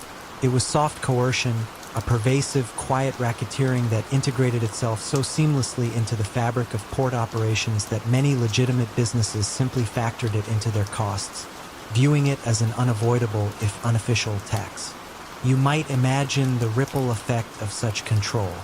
Food imports could spoil, manufacturing parts could be delayed, entire business ventures could be suffocated or made to flourish based on Frank's quiet directive. He was the silent gatekeeper. He negotiated collective bargaining agreements with a practiced ease, always securing benefits for his union members, which cemented his legitimacy and popularity among the longshoremen. Yet, beneath this veneer of labor advocacy, he ran a sophisticated network of illicit activities. Contraband, from high-value narcotics to stolen luxury goods, moved through the port with astonishing regularity, disguised within legitimate shipments. He even facilitated the quiet arrival and departure of certain undesirable individuals, all for a price. His influence stretched far beyond the docks, touching every aspect of the city's economy, making him an indispensable, if unspoken, partner to several of the city's prominent crime families. Frank maintained a remarkable balance, skillfully mediating disputes between rival factions who all needed his services, ensuring that the flow of goods, licit and illicit, continued uninterrupted. His office, a modest space within the Union Hall, was always impeccably neat. His desk adorned with only a simple, highly polished brass paperweight. He rarely raised his voice, preferring to let a slight narrowing of his eyes or a long, contemplative silence convey his displeasure. His strength lay in his networks, his ability to exert pressure without leaving a trace, and his deep, almost intuitive understanding of the intricate dance between legitimate commerce and shadowed enterprise. The authorities knew something was amiss at the docks, but proving Frank Moretti's direct involvement in criminal activity was like trying to catch smoke. He meticulously avoided direct contact with criminal elements, using layers of loyal, seemingly legitimate intermediaries. The turning point for Frank's empire arrived in the late 1960s, not in the form of an FBI raid, but in the shape of a simple rectangular steel box, the shipping container. This seemingly innocuous invention revolutionized global trade. Goods, once individually loaded and unloaded by large teams of longshoremen, were now sealed into standardized containers, moved by massive cranes and easily transferred between ships, trains, and trucks. The efficiencies were staggering, but for Frank, it represented an existential threat. His power base was rooted in the manual labor of the docks, the human touch points where goods could be manipulated, diverted, or intercepted. At first, Frank dismissed containerization as a fleeting trend, a niche solution for certain bulk goods. But as the 1970s progressed, it became undeniable. Fewer longshoremen were needed, and the opportunities for the discretionary handling of cargo dwindled. The system was becoming too automated, too standardized, too transparent for his old methods. He tried to resist, organizing slowdowns and strikes, arguing for the preservation of traditional jobs. But the economic tide was too strong. Shipping companies embraced the efficiency, and the federal government, keen on modernizing ports, pushed for its adoption. Frank's slow unraveling was not a dramatic fall, but a gradual, quiet fading of his power. The illicit goods, once easily slipped into the chaotic flow of manual loading, now required sophisticated, often traceable, tampering with sealed containers. The opportunities for kickbacks on expedited cargo diminished as automated systems took over scheduling. His network of loyal longshoremen, once his eyes and ears, were slowly replaced by machines or found their jobs streamlined to the point where their leverage was gone. The federal investigation, spearheaded by a persistent young prosecutor named Maria Rodriguez, wasn't initially targeting Frank for traditional mob activities. Instead, she focused on the economic impact of the port's inefficiency, the inflated costs of shipping, and the strange lack of competitive bidding for certain port contracts. She noticed that despite technological advancements, the port's productivity remained oddly stagnant compared to others that had embraced containerization more fully. Her investigation revealed that Frank, clinging to the old ways, had deliberately stifled modernization, creating a choke point in the automated system to maintain his remaining illicit control. This deliberate economic sabotage, rather than a direct connection to a violent crime, was the quiet leverage that finally brought him down. Frank Moretti, the quiet king of the docks, found his reign undone not by a rival, but by the relentless march of technological progress, rendering his once formidable shadow utterly powerless. A quiet cough, barely audible above the murmur of conversation in the smoky back room of the Piacere Social Club, was the only indication that Don Vincenzo Moretti was losing his grip. For nearly 40 years, the Old Lion, as he was respectfully and fearfully known, had ruled his family with an iron will disguised as a benevolent, traditional hand. He navigated the treacherous currents of the city's underworld with a blend of shrewd intelligence and brutal efficiency, ensuring his syndicate's dominance through protection rackets, lucrative construction deals, and the silent enforcement of his will. But now, information seemed to arrive slower, decisions felt subtly misaligned, and small, uncharacteristic errors began to ripple through the organization. How could a man who had built an empire on unwavering control find himself steadily losing his command, not to a rival, but to an invisible, insidious force within his own trusted circle? Don Moretti's reign was a testament to stability in a world defined by volatility. He eschewed the flashy lifestyles and public displays of power that often drew unwanted attention. His strength lay in his network, his deep understanding of human nature, and his meticulous adherence to the old ways. He cultivated loyalty, not just through fear, but through a genuine, if paternalistic, care for those who served him. His protege, Marco Rossi, was the embodiment of this trusted circle. Quiet, intelligent, and possessing a strategic mind as sharp as any, Marco had been with the Dons since he was a young man, rising steadily through the ranks. He managed the family's most sensitive financial operations, ensuring the flow of untraceable funds from their various enterprises into legitimate investments. Marco was the Don's eyes and ears, his most trusted confidant, always 2 steps ahead, always anticipating, always loyal, or so it seemed. The subtle shift began not with overt acts of defiance, but with a series of delayed messages, misinterpretations, and minor administrative oversights that always seemed to benefit a particular faction within the family, a faction increasingly beholden to Marco. Information reaching Don Moretti was subtly filtered, nuanced to paint a slightly different picture, to guide his decisions down a specific path. A crucial meeting with a powerful union boss would be rescheduled at the last minute, causing a perceived slight. A lucrative construction bid would be missed due to clerical error. Each incident individually was negligible, explainable. Collectively, they began to weave a narrative of the Don's declining acuity, a narrative subtly whispered and subtly reinforced by those around Marco. It was a slow, almost imperceptible erosion of trust, a quiet chipping away at the very foundations of the Don's authority. Marco understood that true power wasn't seized in a dramatic coup. It was accumulated piece by piece until the old structure simply became untenable. He never directly challenged Don Moretti, Instead, he cultivated alliances, offered solutions to the very problems he subtly exacerbated, and positioned himself as the indispensable man, the one who truly understood the evolving landscape of the city. He ensured that the Don's directives, though well-intentioned, often met with quiet resistance or unexpected complications, while Marco's own suggestions always seemed to yield immediate, tangible results. The loyalty that had once been absolute was now fragmenting, shifting imperceptibly towards the rising star who promised efficiency and a smoother path forward.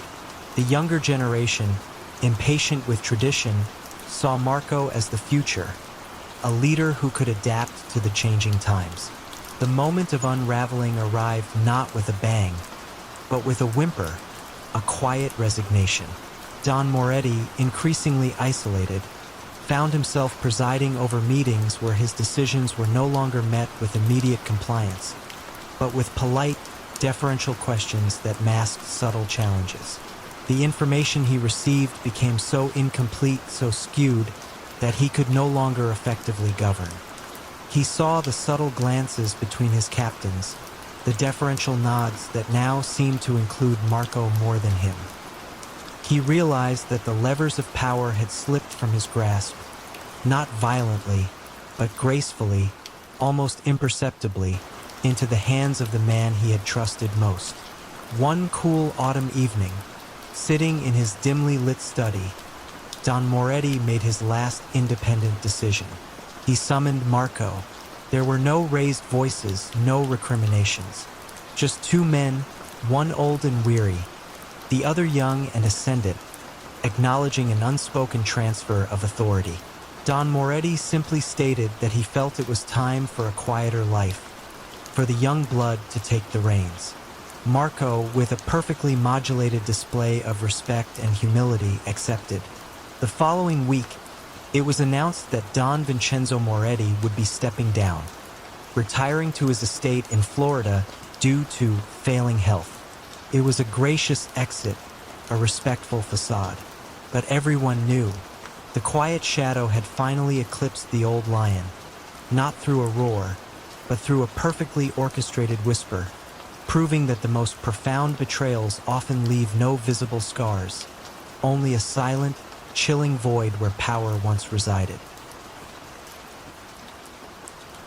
The disappearance of an entire, perfectly intact cargo ship, laden with a fortune in raw diamonds, from the open waters of the Atlantic was the first truly audacious move that signaled a new, almost ghost-like presence in the world of high-seas piracy. No distress signals, no wreckage, just an empty expanse of ocean where a heavily guarded vessel had been moments before. This wasn't the work of traditional brute force pirates. This was something else entirely. How could a criminal mastermind orchestrate such an impossible vanishing act, seemingly bending the laws of physics and logistics, and lead law enforcement on a decade-long chase across the globe, all while operating from the quiet anonymity of the digital realm? The architect of this impossible feat was known only as the Navigator. No one knew his real name, his face, or even his true nationality. Whispers suggested he was a former naval intelligence officer, or a disillusioned shipping magnate, or perhaps a reclusive tech genius.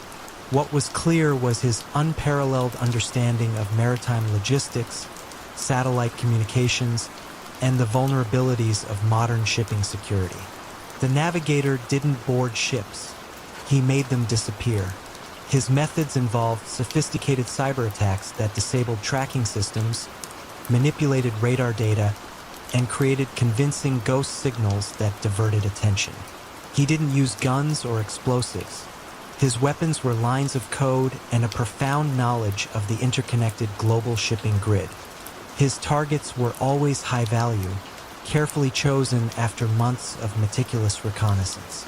He focused on cargo that was either incredibly valuable and untraceable, like diamonds or rare earth minerals, or politically sensitive, like advanced weaponry or dual-use technologies. His clientele was equally shadowy: transnational criminal syndicates, rogue states, and desperate, wealthy individuals. He operated as a service, a phantom broker of the impossible, delivering stolen goods to seemingly inaccessible destinations with chilling efficiency. The disappearances were so clean, so devoid of physical evidence, that many in the shipping industry began to believe in a new breed of technologically advanced pirates, almost mythical in their execution. The diamond ship was his magnum opus, a bold statement to the underworld of his capabilities. He'd exploited a subtle flaw in the vessel's satellite communication array, creating a digital dead zone around it, then spoofed its GPS signal to show it continuing on its course while, in reality, it was being quietly diverted to a remote, uncharted rendezvous point. There, a small, specialized crew, prepositioned and equally ghost-like, transferred the cargo within hours, leaving the original vessel adrift, its electronic identity erased, a derelict shell for the tides to claim. The entire operation was a silent, balletic feat of digital manipulation and precise logistics. For years, the navigator continued his work, expanding his repertoire to include the vanishing of entire freight trains in remote regions and the rerouting of encrypted data streams containing corporate secrets. He communicated exclusively through layers of dark web proxies, using one-time encrypted messages and dead drop accounts. He left no digital signature, no personal trace, only the chilling aftermath of vanished cargo and baffled authorities. The FBI's newly formed Cyber Maritime Task Force, led by the tenacious Agent David Thorne, was dedicated solely to tracking this ghost. They analyzed terabytes of shipping data, satellite imagery, and communication logs, searching for the faintest digital echo of the navigator. The break came not from a flaw in the navigator's complex digital architecture, but from a subtle, almost philosophical pattern in his operations. Agent Thorne, during a late-night session, noticed that the navigator's pickup and drop-off points, though seemingly random, almost always aligned with obscure, historically significant maritime or land-based trade routes. It was a faint, artistic signature, a hidden homage to the history of global transport. It was a detail only someone with a deep, almost academic appreciation for logistics history would embed. This insight allowed Thorne's team to narrow down potential rendezvous points, not by tracking the Phantom vessel, but by predicting where the Phantom might choose to appear based on his historical, artistic preferences. They began to focus on specific, isolated locations that held historical significance for trade, even if they were remote. One such location was a forgotten, disused port on a remote island in the Aegean, once a vital hub for ancient Mediterranean trade, now merely ruins. Thorne theorized that the navigator might use such a location for a highly sensitive transfer, banking on its obscurity. The final unraveling was a waiting game. Thorne's team deployed a small, undetectable surveillance drone to the remote Aegean island. For weeks, nothing.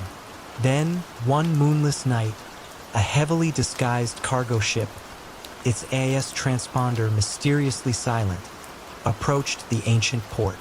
The navigator wasn't on board, but a small, unassuming tech expert, monitoring the transfer from a nearby satellite uplink, was. He was apprehended not with guns blazing, but with a quiet, almost resigned nod, caught by the very intellectual elegance of his signature. His face, finally revealed, belonged to a former professor of economic geography, specializing in historical trade routes. The greatest logistical ghost had been found, not by chasing his vanishing axe, but by discerning the faint, intellectual pattern of his phantom footsteps across the global map.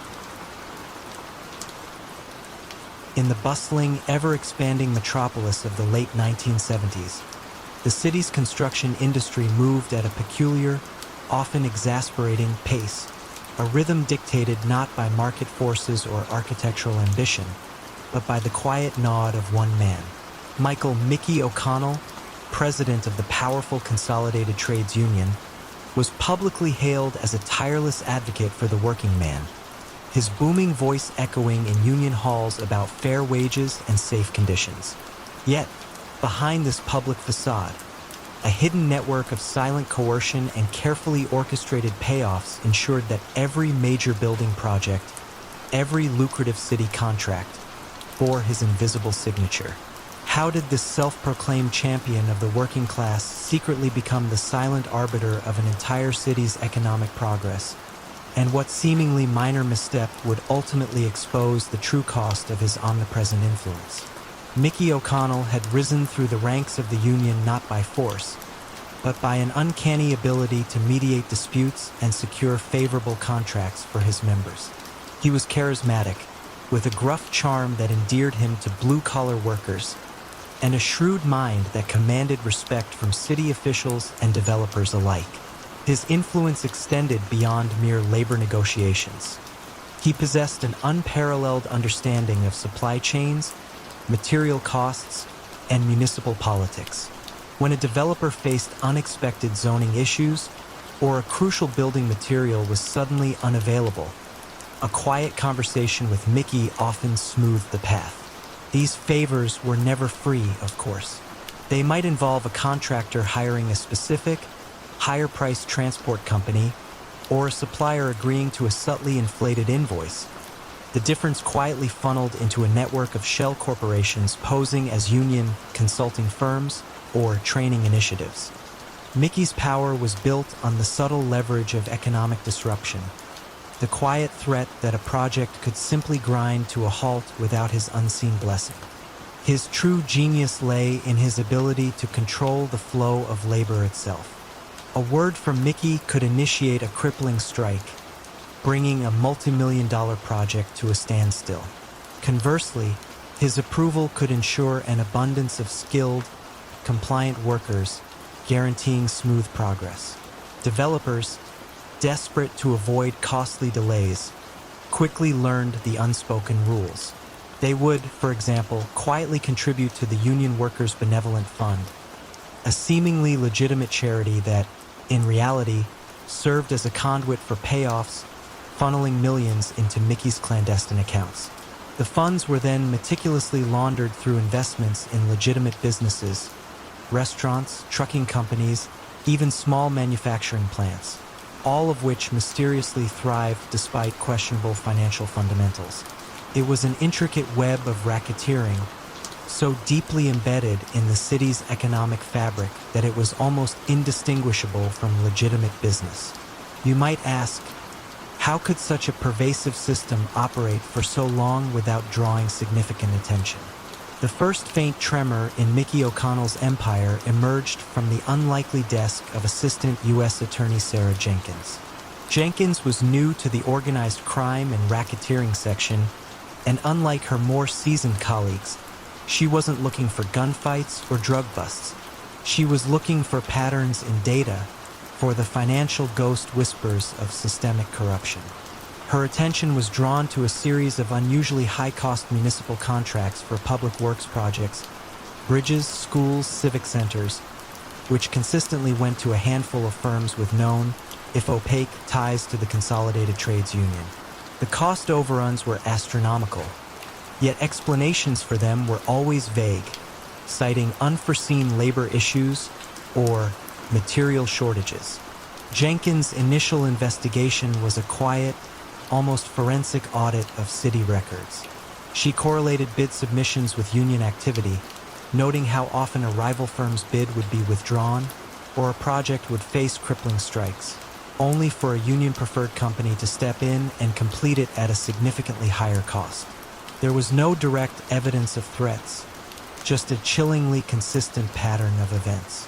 She felt like an epidemiologist tracking an unseen virus, following the trail of symptoms rather than the disease itself. Her breakthrough came not from a single informant, but from a persistent, low-level union shop steward named Frank. Frank wasn't a hero, he was simply tired. Tired of seeing his co-workers' pension funds grow at an anemic rate while union executives lived lavishly. Tired of the subtle pressure to ignore safety violations in exchange for harmony on the job site. He provided Jenkins with cryptic but vital information. The specific code used in seemingly benign expense reports to denote special services, the names of shell companies that received exorbitant fees for logistical support, and, most crucially, the schedule of informal meetings between union representatives and contractors, where the true cost of labor peace was negotiated. Frank didn't have direct proof of criminal activity, but he painted a detailed picture of the subtle pressures and hidden transactions that defined Mickey's control. Armed with Frank's insights, Jenkins began to build a meticulous case, focusing on financial irregularities and violations of the racketeer-influenced and corrupt organizations, RICO Act. The charges weren't for violence, but for widespread racketeering, embezzlement of union funds, and conspiracy to defraud the city. The evidence was presented not as dramatic confessions, but as an undeniable paper trail. Millions diverted from pension funds, illicit payments disguised as consulting fees, and a chilling record of contracts awarded only after rivals were subtly pushed out. Mickey O'Connell was arrested at a lavish union charity dinner, surrounded by city officials and grateful members. There was no struggle, no dramatic confrontation. As federal agents quietly escorted him away, the ballroom fell into a stunned silence. The champion of the working man, the architect of the city's progress, was revealed to be a silent puppeteer. His empire built on the quiet leverage of economic disruption and the subtle coercion of those who simply wanted to build.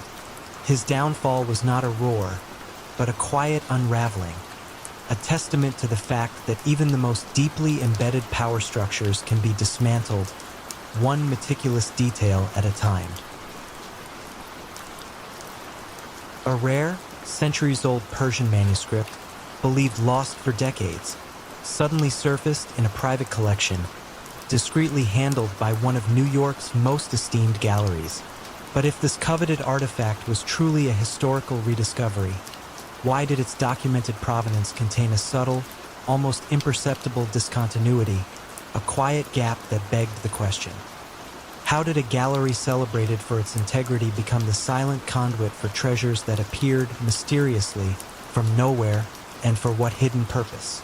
Julian Vance, the owner of Vance Gallery and Antiquities in the late 1980s, was a man who moved through the gilded world of high art with the grace of a connoisseur and the sharp eye of a merchant prince. His gallery, nestled on a quiet Upper East Side street, was renowned for its exquisite collection of old masters, rare antiquities, and discreet private sales. Julian was impeccably dressed, his silver hair perfectly coiffed, and his conversations laced with sophisticated anecdotes about art history and global travel. He cultivated an aura of unwavering discretion, a silent promise to his elite clientele that their acquisitions and their anonymity would be sacrosanct. To the public, he was a guardian of cultural heritage. In truth, he was a silent weaver of financial illusions, his gallery serving as an elegant, undetectable loom. How could such an esteemed arbiter of beauty secretly oversee a labyrinthine network of illicit trade, and what seemingly minor imperfection would ultimately expose the true nature of his curated empire? Julian's true genius lay not in art appreciation, but in his understanding of its unique liquidity and its powerful allure as a vessel for hidden wealth. His operation was twofold. Firstly, he facilitated high-end money laundering. Illicit funds, disguised as legitimate investment capital, would purchase lesser-known artworks from Vance Gallery at astronomically inflated prices. These pieces, often with a carefully constructed yet fictitious provenance, would then be resold through his network to offshore shell corporations at a slight loss, making the dirty money appear clean and a legitimate, if somewhat underperforming, investment. The true profit was not in the art itself, but in the untraceable flow of capital it enabled. Secondly, and more dangerously, Julian acted as a silent broker for stolen art and looted antiquities.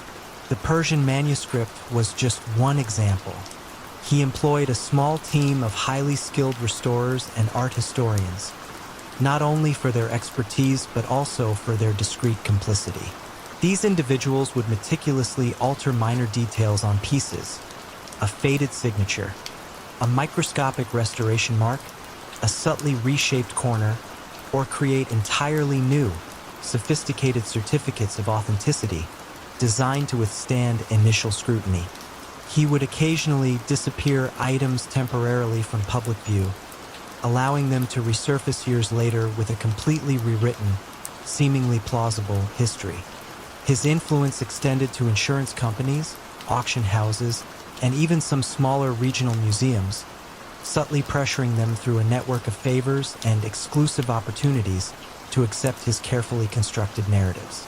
You might find yourself wondering, how does one even begin to differentiate the genuine from the masterfully fabricated when the fabricator is so highly regarded?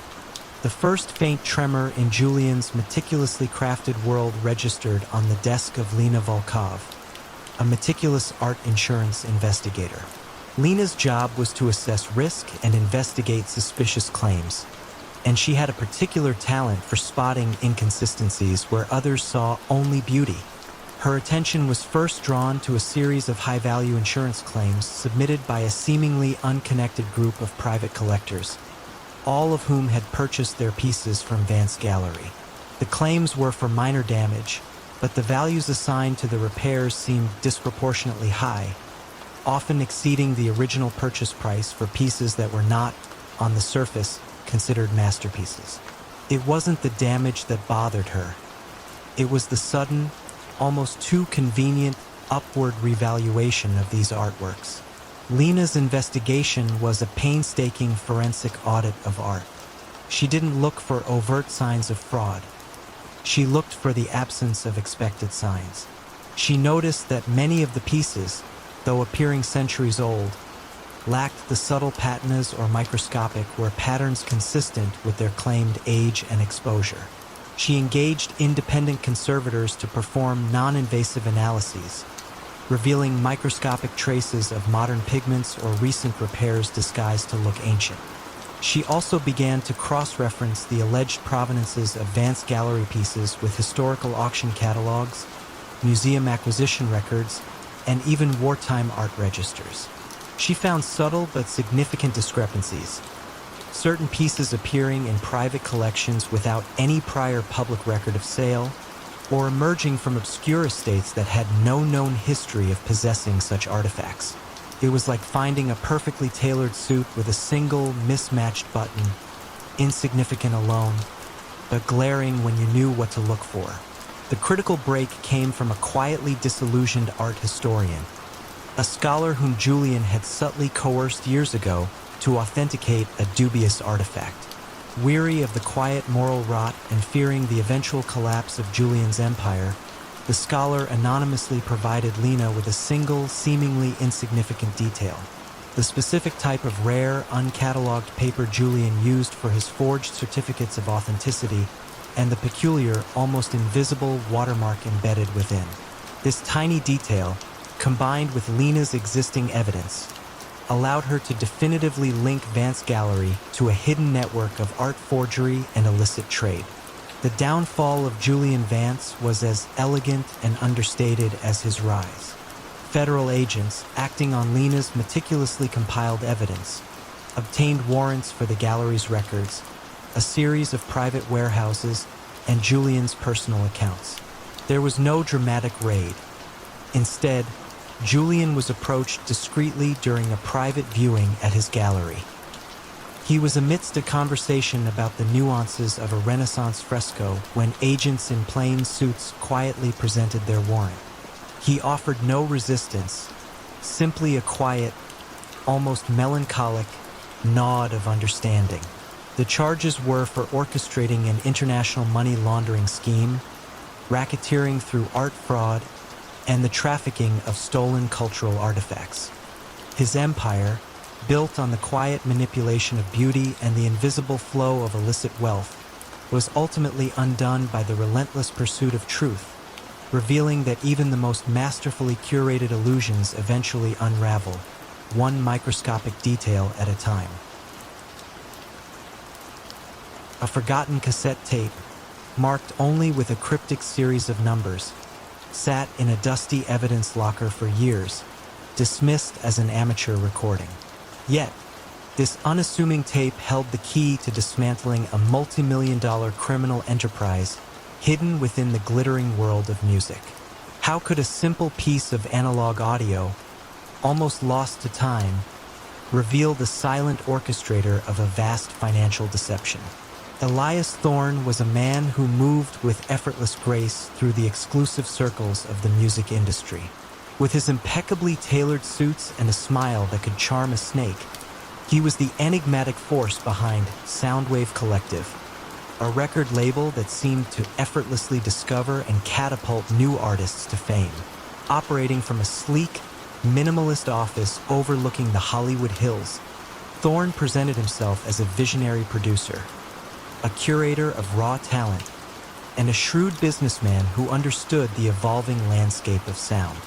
He spoke eloquently of artistic integrity and the magic of creation, all while orchestrating a silent symphony of financial manipulation. Thorne's enterprise wasn't built on traditional rackets or street violence. His power lay in exploiting the abstract nature of intellectual property and the labyrinthine complexities of global music rights. Soundwave Collective signed promising artists, developed their albums, and handled distribution, seemingly a standard operation. However, beneath this polished veneer, Thorne inflated production costs to astronomical levels, siphoned off promotional budgets, and doctored royalty statements, leaving artists with paltry sums while vast profits vanished into obscure accounts. He also had a particular genius for acquiring obscure, forgotten music catalogs, old jazz, forgotten folk, even polka from the 1950s, through shell companies at ridiculously low prices. These catalogs, virtually worthless on the legitimate market, became ghost highways for his illicit funds. Thorne would then artificially generate millions of plays or downloads for these obscure tracks through an intricate network of bots and manipulated streaming services, creating the illusion of massive, legitimate revenue flowing back into Soundwave Collective.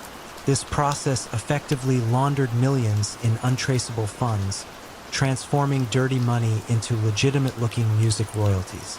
The coercion was subtle, often unsaid. Artists desperate for a break signed contracts that bound them for years, with clauses so convoluted they were virtually indecipherable.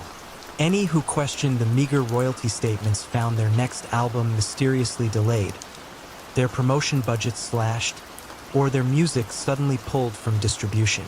Thorne never needed to issue a threat. The slow, quiet strangulation of an artist's career was often enough to ensure compliance. The glittering facade of Soundwave Collective masked a sophisticated engine of fraud, humming quietly in the background of global music. For years, federal agencies had received whispers of something off about Soundwave Collective. There were rumors of artists feeling cheated, of sudden spikes in popularity for long-dead genres, but nothing concrete enough for a full-scale investigation. The sheer volume of transactions and the abstract nature of digital music rights made it nearly impossible to trace the origin of the discrepancies. Thorne had designed his system to be diffuse, 1,000 tiny drops in an ocean of data, hoping to escape detection. The beginning of the end for Elias Thorne came not from a disgruntled artist or a rival, but from the quiet passion of an aspiring music journalist, Liam Chun, in the early 2000s. Liam was fascinated by obscure music history and spent countless hours sifting through old music databases and nascent streaming platforms, searching for hidden gems. He began to notice an inexplicable trend. Certain incredibly niche tracks, often decades old, from obscure artists on the Soundwave Collective catalog, would suddenly register millions of plays in geographically disparate locations, only for their popularity to vanish just as quickly. The data simply didn't add up. Why would a 1960s German Oompa band briefly dominate the digital charts in rural Nebraska, then disappear without a trace? Liam's independent blog posts, Dissecting these statistical anomalies eventually caught the attention of Special Agent Lena Petrova, a financial crimes investigator with a background in intellectual property law. Agent Petrova had been fruitlessly trying to build a case against Thorne for months. Liam's data, though anecdotal, provided the missing spark. She realized Thorne wasn't just manipulating current streams, he was leveraging an entire back catalog, creating ghost revenue streams. The key breakthrough came when Agent Petrova cross-referenced Liam's data with old, archived music publishing records. She discovered that many of the suddenly popular obscure tracks had royalty streams directed to a web of holding companies, all with indirect ties to Elias Thorne. It was a painstaking process, tracing ownership of rights through shell corporations and offshore trusts, all meticulously designed to obscure the true beneficiary. The forgotten cassette tape was discovered during a subsequent raid on a storage facility linked to one of Thorne's defunct early ventures. It was an unreleased demo from an artist who was supposedly a major hit for Soundwave years prior, but had mysteriously disappeared from public view. The cryptic numbers on the tape matched an early internal Soundwave tracking ID for this ghost artist, directly linking him to the manufactured play counts.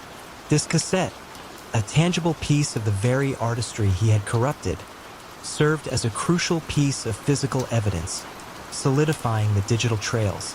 The final unraveling of Elias Thorne's empire was quiet and absolute. Federal agents, armed with a mountain of meticulously compiled financial data, intellectual property ownership transfers, and the irrefutable evidence of the manipulated streaming numbers, moved swiftly. Thorne was arrested not in a dramatic standoff, but calmly, in his luxurious office, surrounded by the gold and platinum records that symbolized his fraudulent success. The charges were not for violence, but for systemic money laundering, wire fraud, and intellectual property theft, crimes of the mind, meticulously uncovered by the relentless pursuit of anomalies in the quiet hum of data. His silent score, once so carefully orchestrated, had finally played its last, discordant note, leaving a trail of quiet betrayal and shattered artistic dreams. For 30 years, Arthur Art Blackwood was known as a pillar of New York society, a quiet philanthropist who chaired hospital boards and funded scholarships. But behind the polished mahogany and the philanthropic galas, Arthur was meticulously orchestrating a financial web so vast, it funded a criminal enterprise spanning continents. How did such a seemingly innocuous figure become the shadow financier for one of America's most brutal syndicates? And what hidden flaw in his impenetrable system would eventually expose his double life? Arthur, a man of precise habits and understated suits, cultivated an image of unimpeachable integrity. He started his career as a brilliant accountant, fresh out of Wharton, with a preternatural ability to see patterns in numbers that others missed. It was this very talent that first caught the eye of the notorious Moretti family, not for tax evasion, but for something far grander, the systematic laundering of vast sums of illicit cash. His role began subtly, advising on investments that were always surprisingly lucrative, yet never seemed to attract unwanted attention from the authorities. Over time, his influence grew, transforming him from a consultant into the indispensable silent engine of the family's economic power. He built a labyrinth of shell corporations, offshore accounts, and legitimate-seeming businesses, from laundromats to luxury hotels, all interconnected by an invisible thread of illicit funds. You might wonder how a man like Arthur, with his quiet demeanor and aversion to direct confrontation, thrived in such a cutthroat world. His power lay not in force, but in intellect. He understood the flow of money better than anyone, recognizing that true power wasn't in who held the biggest gun, but in who controlled the deepest pockets. He minimized risk by diversifying the family's illicit earnings, pouring them into legitimate ventures, turning dirty money into clean profit with an almost alchemical touch. His strategies were sophisticated, often years ahead of law enforcement's understanding of financial crime. He created a system so self-sustaining that even when the Moretti family faced internal strife or external pressure, their financial infrastructure remained unshakable. He operated from a quiet, opulent office overlooking Central Park, far removed from the grimy realities of street-level crime.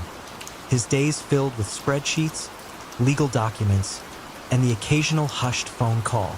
The Moretti family, under the iron fist of Don Vincent Moretti, expanded their reach exponentially, all thanks to Arthur's financial genius.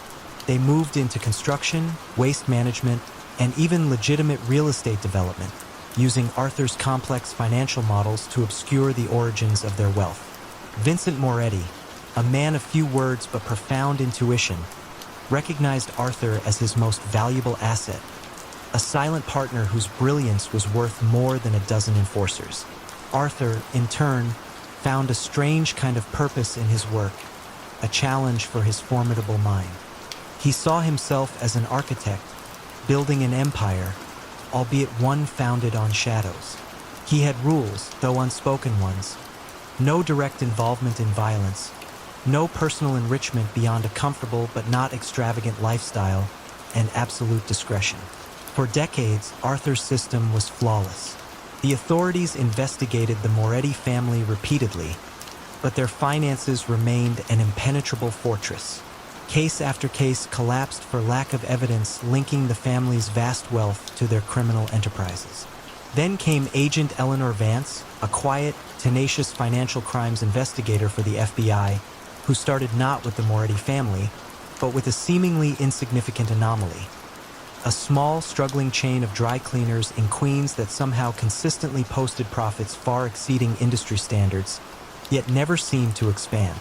It was Arthur's first and only misstep, born not of arrogance, but a subtle oversight. He had used the dry cleaners for smaller, more routine laundering operations for years, a relic from an earlier, simpler time, and he had simply stopped paying as close attention to its specific metrics. Eleanor, armed with a background in forensic accounting, saw the pattern. The dry cleaners' books, meticulously kept but slightly too perfect, didn't match the operational realities she observed. This minor discrepancy, a thread barely visible, led her to a series of interconnected shell corporations, then to larger businesses, and eventually to a charity foundation where Arthur Blackwood was a prominent board member. It wasn't a smoking gun, but a quiet whisper of improbability. Eleanor didn't raid offices. She followed the money, transaction by transaction, over years, painstakingly piecing together the intricate tapestry Arthur had woven. She realized she wasn't looking for a criminal, but an accountant, a master financial weaver. The unraveling wasn't a dramatic confrontation, but a slow, methodical constriction. Eleanor compiled a dossier, thicker than a phone book, detailing the flow of billions, all meticulously disguised. She presented it to a stunned grand jury, demonstrating how Arthur Blackwood, the esteemed philanthropist, had been the silent architect of the Moretti family's financial might. When the federal agents finally arrived at Arthur's opulent office, he wasn't surprised. He merely looked up from his ledger, a faint, almost imperceptible sigh escaping him. The system he had built, designed to be unbreakable, had succumbed not to force or betrayal, but to the quiet, persistent scrutiny of one keen eye, proving that even the most complex structures can fall with the pull of a single loose thread. Giovanni "Gio" Moretti was not the brutish figure many imagined when they thought of organized crime. He was a connoisseur, a quiet, almost scholarly man whose passion for antique Chinese porcelain was as deep as his network of illicit trade routes. For decades, he operated a sophisticated smuggling ring that moved everything from stolen art to narcotics across international borders, all while maintaining an impeccable facade as a legitimate art dealer. But how did this refined man build such an expansive criminal empire right under the nose of global law enforcement? And what seemingly innocuous detail, born from his very passion, would eventually lead to his downfall? Joe's story began in a modest antiquarian shop in Naples, a family business he transformed from a quaint local curiosity into a global enterprise. He possessed an uncanny eye for authenticity and an even more remarkable talent for logistics. Unlike his counterparts who relied on intimidation, Gio built his empire on precision and discretion. He cultivated relationships with shipping magnates, customs officials, and even legitimate museum curators across Europe, Asia, and the Americas. His shipments, often disguised as priceless artifacts for legitimate collectors, were meticulously packaged, always cleared customs without incident, and moved with a seamless efficiency that baffled investigators for years. His method was elegant. He would often mix a legitimate, high-value art piece with illicit cargo, using the former as a Trojan horse to divert attention, or using the art itself as a cover for the real, less glamorous but far more lucrative contraband hidden within specially constructed crates. His true genius lay in his ability to exploit the nuances of international trade laws and the insatiable demand for rare antiquities. He understood that the art world, with its high values, opaque transactions, and emphasis on discretion, was the perfect cover for moving vast sums of untraceable wealth. He set up front galleries in Geneva, Hong Kong, and New York, each curated with exquisite taste, drawing in legitimate collectors and creating a credible narrative for his frequent, large-scale shipments. These galleries served as perfect money laundering conduits, legitimizing funds acquired from less savory ventures. He was known for his impeccable taste, his quiet generosity to museums, and his almost encyclopedic knowledge of Ming Dynasty ceramics. He truly loved the porcelain, a genuine affection that gave him an air of cultured authenticity, making him seem utterly beyond suspicion. The Moretti crime family, a silent partner in Joe's operations, provided the necessary protection and access to larger markets. But it was Gio who designed the intricate dance of international logistics. He ran a tight ship with minimal communication, preferring encrypted messages and coded references to face-to-face meetings. His associates were carefully vetted, chosen for their discretion and technical expertise, not their muscle. They rarely knew the full scope of the operations, each person privy only to their small, specialized piece of the puzzle. This compartmentalization was a key to his longevity, as no single arrest could unravel the entire network. The undoing of Gio Moretti began not with a drug bust or an art theft, but with a small, yet significant, shift in the global art market. In the early 2000s, there was a sudden surge in the provenance research of antique artifacts. Collectors and museums, increasingly wary of fakes and looted items, began to demand impeccable historical documentation for every piece. A highly respected Dutch art historian, Dr. Lena Brandt, working on a comprehensive catalog of authentic Ming Dynasty vases, noticed a recurring anomaly. Several high-value pieces that had passed through Gio Moretti's legitimate galleries, while undeniably genuine, possessed a peculiar, almost undetectable hairline crack near the base, a flaw that was aesthetically minor but structurally unique. Dr. Brandt's meticulous research revealed that these particular pieces, despite their vast geographical distribution and varied ownership histories, all seemed to have a common, undocumented point of origin: a specific, remote archaeological site in China that had been illegally excavated years prior. She cross-referenced these unique, flawed pieces with shipping manifests and auction records, slowly uncovering a pattern that pointed directly to Gio Moretti's network. It was a detail so specific, so subtle, that only an expert truly passionate about the subject could have ever noticed it. The hairline crack wasn't a mark of authenticity, but a signature of illicit passage, a small, shared imperfection that testified to their shared, stolen history.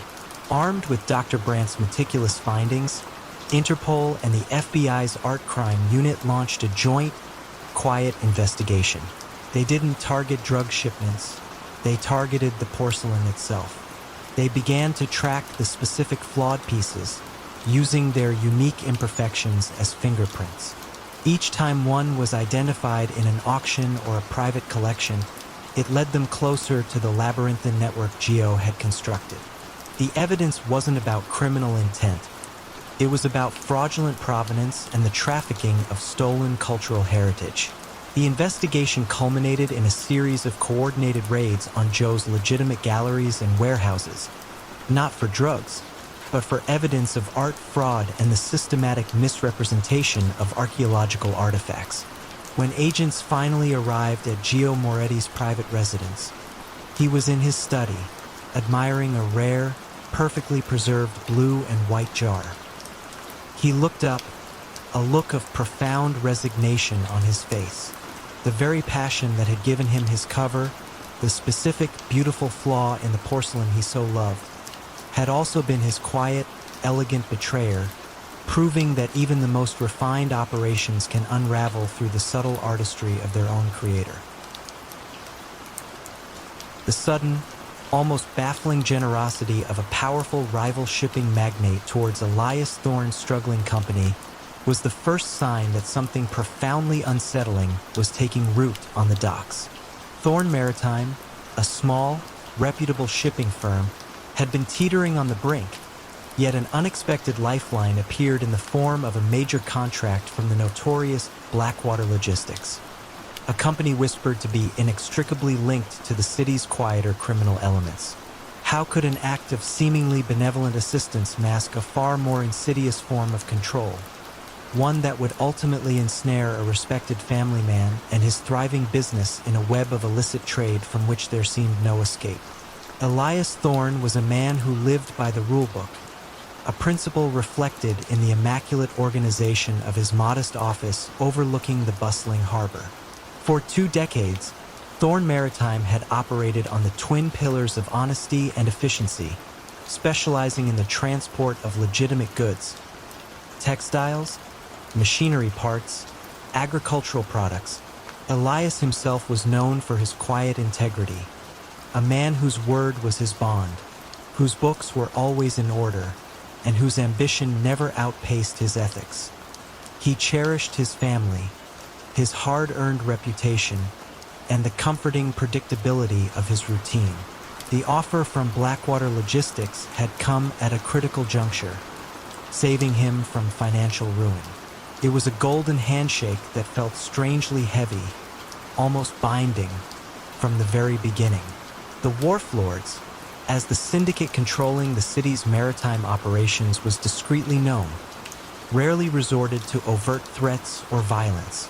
Their power was a pervasive, almost atmospheric pressure, built on a foundation of long-held favors, strategic corruption within union halls, and an uncanny ability to exploit vulnerabilities. They saw Elias Thorne not as a rival to crush, but as a valuable asset to acquire. His clean record, his meticulous systems, and his unquestioned access to legitimate shipping lanes were precisely what they needed. Their initial investment in Thorne Maritime was not an act of charity, but a carefully placed anchor, a subtle tether designed to draw him into their orbit. The true nature of Blackwater's patronage unfolded gradually, like a slow-motion tide washing over the docks. First came the requests for special handling, certain crates, seemingly innocuous, to be loaded late at night, often without a detailed manifest, destined for unusual ports of call. Then came the preferential treatment for specific containers, requiring Elias's crew to bypass standard security checks, leveraging the trust Thorne Maritime had built with port authorities. Elias, initially resistant, found himself in a tightening spiral. The wharf lords didn't threaten his life, but they made it clear, through a series of increasingly pointed suggestions and carefully orchestrated coincidences, that his business, his family's financial security, and even minor, long-forgotten past indiscretions were all within their reach. He found himself rationalizing, convincing himself it was a temporary concession, a necessary evil to protect everything he had built. As months turned into years, Elias Thorne became the unwilling architect of one of the most efficient, invisible smuggling operations the city had ever seen. The special cargo, valuable untaxed luxury goods, rare artifacts, occasionally even sensitive industrial components, flowed through Thorn Maritime's legitimate channels with a quiet, almost poetic precision. Elias, with his innate attention to detail, made it appear effortless, seamlessly blending the illicit with the legal. He built new, ingenious routes, developed coded manifests, and cultivated a silent understanding with a select, increasingly compromised crew. His business prospered beyond his wildest dreams, but the cost was profound. The cheerful, honest man began to recede, replaced by a withdrawn, perpetually anxious figure, haunted by the knowledge of his complicity. The subtle smile that once played on his lips was gone, replaced by a permanent, weary furrow in his brow. The unraveling began not with a dramatic raid, but with the quiet persistence of a new federal customs agent, Lena Petrova. Agent Petrova wasn't looking for obvious contraband. She was looking for patterns that defied logic. She noticed the unusual surge in Thorn Maritime's profitability despite market stagnation, the slightly off-kilter shipping routes for certain types of cargo, the almost imperceptible inconsistencies in their paperwork. She didn't find drugs or guns, but rather an intricate, almost artistic, financial, and logistical deception. Her investigation was a slow, meticulous deconstruction of Elias's carefully constructed facade, focusing on the paper trail, the digital footprints, and the subtle anomalies that whispered of a hidden truth. The pressure mounted from both sides. Petrova's polite but piercing inquiries, delivered with a detached professionalism, chipped away at Elias's composure. The wharf lords, sensing the tightening net, grew less patient, their suggestions now carrying a sharp edge of warning. Elias was trapped. Betray the syndicate and his family would face retaliation. Remain silent and he would be ruined by federal prosecution. The final act was not a violent confrontation, but a quiet, almost preordained surrender. One brisk morning, federal agents, led by Agent Petrova, arrived at Thorn Maritime. Elias Thorn, pale and weary, simply nodded. The truth, painstakingly revealed through the shipping logs and financial records he himself had meticulously, if unwillingly, helped create, laid bare the extent of his entrapment. The initial act of kindness had indeed built a cage, silent and strong, and the key had long since been thrown away. In the gleaming high-rises of a burgeoning 1980s American city, Mr. Julian Thorn was a name synonymous with civic pride and philanthropic generosity. His charity galas were the highlight of the social calendar, his real estate developments lauded as masterpieces of urban renewal. Yet, behind the public accolades, a much darker enterprise was quietly flourishing, fueled by secrets and silent threats. How could a man so publicly adored, a beacon of upright community leadership, secretly hold the reins of power through the most insidious form of blackmail? And what would it take for his meticulously constructed facade to finally crumble? Julian Thorn was not a man who carried a weapon, nor did he employ enforcers in the traditional sense. His tools were information and influence, wielded with the precision of a master surgeon. From his opulent penthouse office, overlooking the cityscape he ostensibly helped build, Thorn cultivated relationships with the city's elite. Politicians, judges, wealthy businessmen, and prominent socialites. He invested heavily in private investigation firms, not for criminal purposes, but to gather seemingly innocuous, yet potentially embarrassing, details about influential individuals. A hidden affair, a past financial indiscretion, a family secret that could ruin a reputation. These were the currencies of Julian Thorn's true empire. He never overtly threatened. Instead, he simply made his suggestions known, hinting at the quiet, devastating consequences should his advice be ignored. His method was insidious in its simplicity. A rival developer might find unexpected delays in permits for a prime property, only to have Julian Thorne generously offer to take over the project, ensuring all obstacles vanished. A prominent judge might face a sudden, unsubstantiated rumor about an old college prank just before Thorne needed a favorable ruling on a zoning dispute. The victims rarely connected the dots immediately, so subtle was Thorne's touch. He appeared as a savior, a problem solver, not a coercer.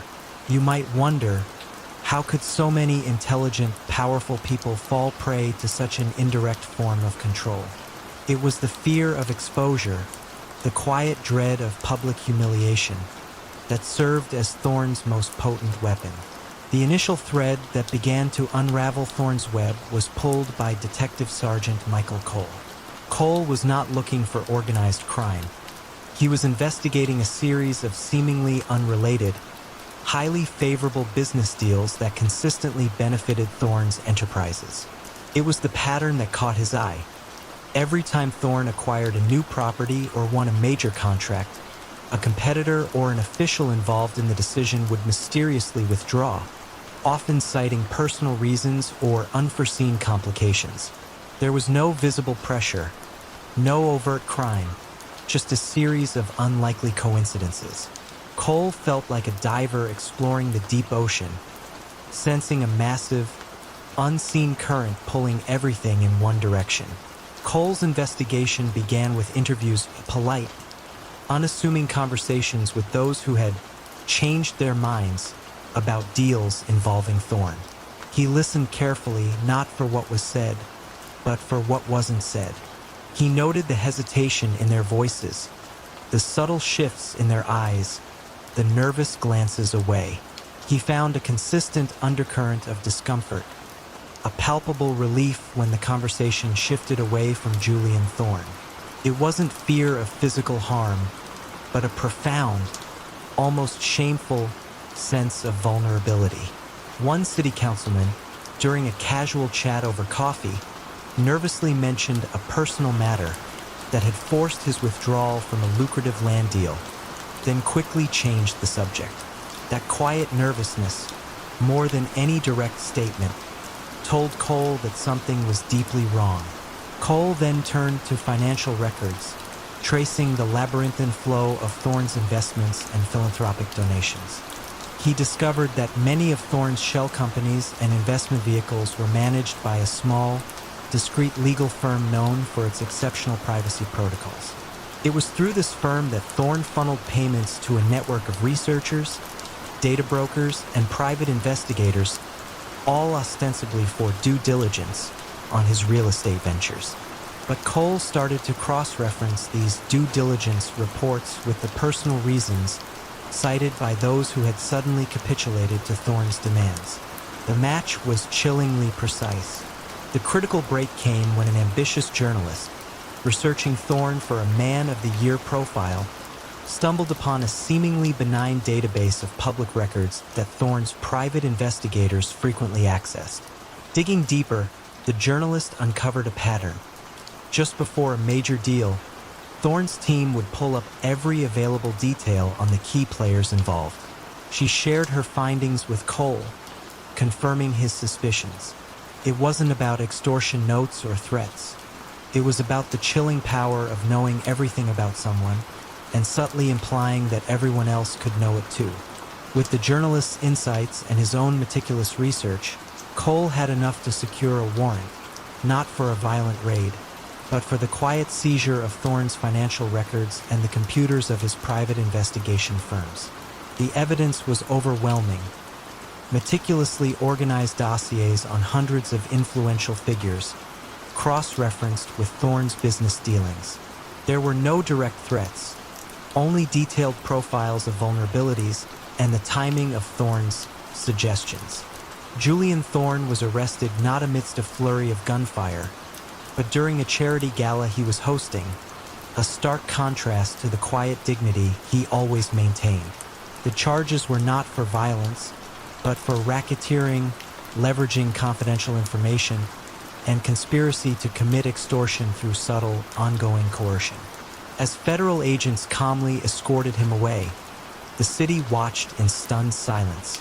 The philanthropist, the civic leader, the man who had seemed above reproach, was revealed to be a meticulous architect of control. His empire built not on concrete and steel, but on the silent, chilling power of secrets. The city was left to grapple with the unsettling realization of how easily power, even in its most refined form, could be used to quietly corrupt. It started with a whisper, an almost imperceptible flutter in the odds before a seemingly unremarkable college basketball game in the mid-1990s. For years, the local bookmakers in Boston had noticed a peculiar pattern. Certain underdog teams, particularly those with a history of unpredictable performance, would occasionally win against overwhelming favorites. Yet the betting patterns before these specific upsets showed unusually heavy, late-minute action favoring the long shots, raising the quiet question: how could such improbable outcomes be so consistently predicted, and by whom? At the heart of this curious anomaly was Silas Croft. To the casual observer, Silas was a beloved figure in Boston's vibrant sports scene, the genial owner of the Fans' Dugout, a popular chain of sports bars known for their lively atmosphere, excellent food, and a remarkable ability to predict game outcomes, a reputation Silas cultivated with a knowing wink and a shrug. He was a pillar of local charities, a familiar face at every high school sporting event, and a generous sponsor of youth leagues. He seemed to live and breathe Boston sports. No one suspected that his profound knowledge of the game wasn't just passion. It was a carefully constructed mechanism for control. How could such a seemingly harmless, even benevolent, figure secretly orchestrate the manipulation of the very games his community adored? And what subtle flaw in his perfect system would eventually expose the deception? Silas Croft's true genius lay in his understanding of human weakness and the quiet desperation that often shadowed athletic ambition. He didn't threaten or intimidate in the crude ways of old-school gangsters. Instead, he cultivated relationships, subtly identifying vulnerabilities. A star player with a gambling debt, a coach struggling with medical bills for a family member, a referee with a quiet reputation for enjoying expensive luxuries beyond his means. His favors were always perfectly timed and seemingly innocuous. A generous scholarship for a player's struggling sibling, a sponsorship for a coach's youth clinic, or an investment opportunity that offered a hefty return. In return, he only asked for a consideration, a minor adjustment in a game's outcome, a missed free throw at a critical moment, a perfectly timed turnover, a questionable foul call. The money flowed through his seemingly legitimate sports bars. The Fans' Dugout chain, with its bustling kitchens and overflowing beer taps, generated immense revenue. But a significant portion of its reported income came from phantom sales. Ghost tables booked for non-existent events, merchandise that never moved from the shelves, and private party receipts that dwarfed the actual capacity of the venues. This inflated income provided a perfect cover for the millions funneled in from illegal sports betting. The profits were then laundered through a network of shell companies disguised as sports marketing agencies or event management firms, which then invested in new dugout locations or sponsored local teams, creating a continuous, self-sustaining loop of illicit wealth appearing as legitimate growth.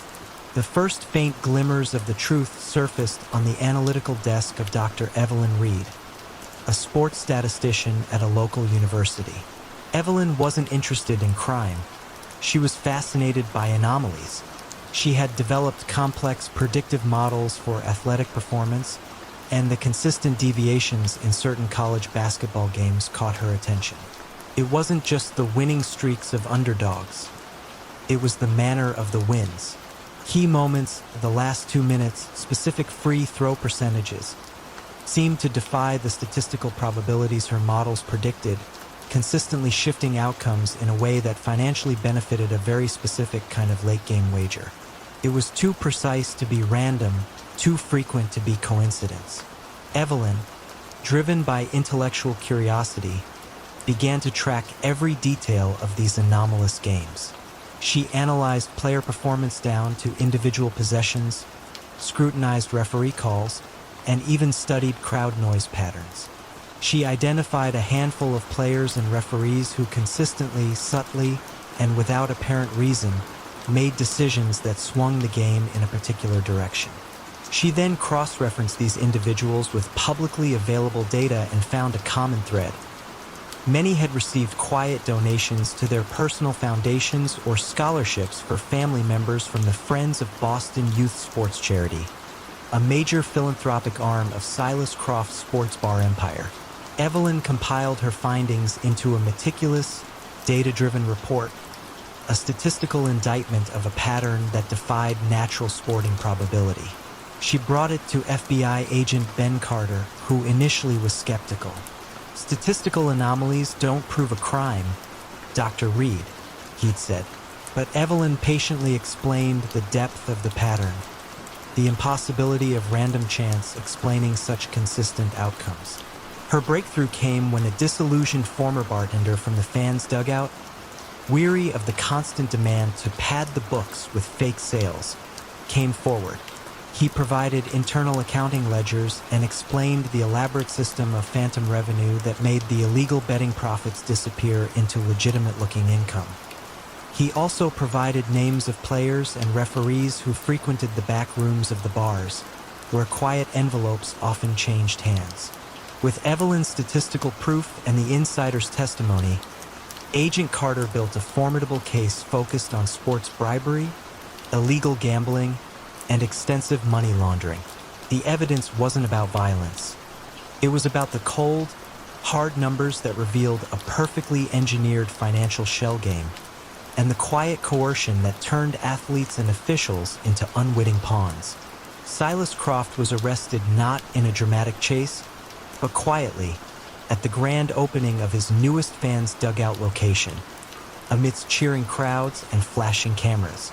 There was no struggle, just a quiet, almost resigned look as federal agents, dressed in plain suits, approached him.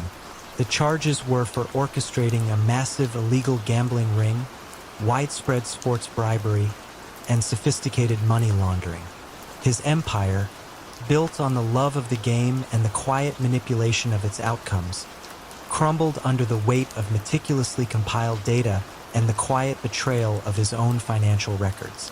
The city was left to grapple with the unsettling realization that their beloved king of sports had been playing an entirely different, far more cynical game all along. For decades, the city's refuse collection operated with an almost unnatural efficiency, a silent testament to Bartholomew Barty Finch's iron grip on the urban underbelly. But how could a monopoly so mundane, yet so vital, become the Achilles heel that finally brought down a man who seemed to own the very streets without firing a single shot? Bartholomew Finch was not the imposing figure one might expect to control a significant portion of a major city's infrastructure. He was a man of unassuming stature, always dressed in well-tailored but conservative suits, with a quiet demeanor that belied the vast network he commanded. From his sleek, modern office in a downtown high-rise, adorned with minimalist art and polished chrome, Barty oversaw Evergreen Waste Solutions, a company that had grown from a single garbage truck in the 1970s to the undisputed titan of municipal waste management.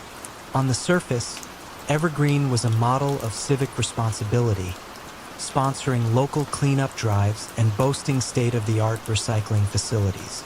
Barty Finch was a regular at Rotary Club meetings, lauded for his contributions to urban hygiene. Yet, his dominance was built on a foundation of quiet intimidation and intricate financial manipulation. Evergreen Waste Solutions held virtually every major waste contract in the city, from residential pickups to industrial waste disposal. Competing bids mysteriously disappeared or were deemed non-compliant on technicalities. Small, independent haulers found their trucks routinely targeted for inspections by city authorities, leading to costly delays and fines, or their contracts inexplicably revoked. The message was clear. If you wanted to operate in this city, You operated under Evergreen's shadow, or you didn't operate at all. This wasn't about violence. It was about the insidious creep of financial pressure and the weaponization of bureaucratic procedures.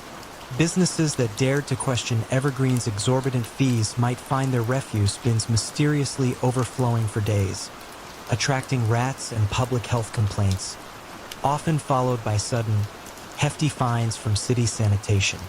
Restaurants would face immediate health code violations due to uncollected grease traps. Construction sites would grind to a halt because of unhauled debris. These issues were never accompanied by threats, only by the quiet, efficient lack of service, leaving businesses with no choice but to pay Evergreen's inflated prices or face ruin. The extra profits were laundered through a sophisticated web of shell companies disguised as equipment leasing firms, consulting agencies, and even charitable trusts, transforming the city's trash into untraceable treasure. For years, this system operated like a perfectly oiled machine.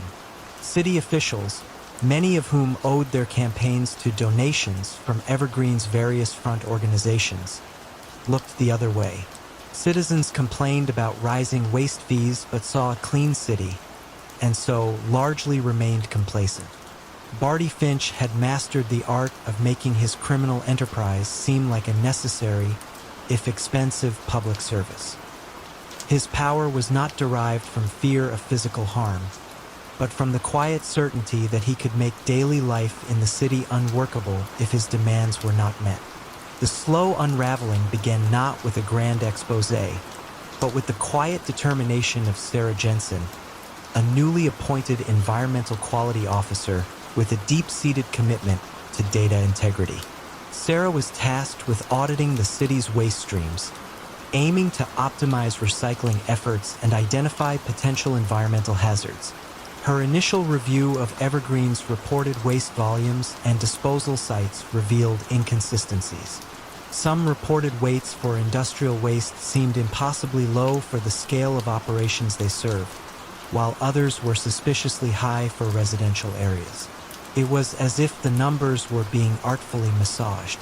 Sarah didn't jump to conclusions, but her training as a forensic statistician urged her to dig deeper.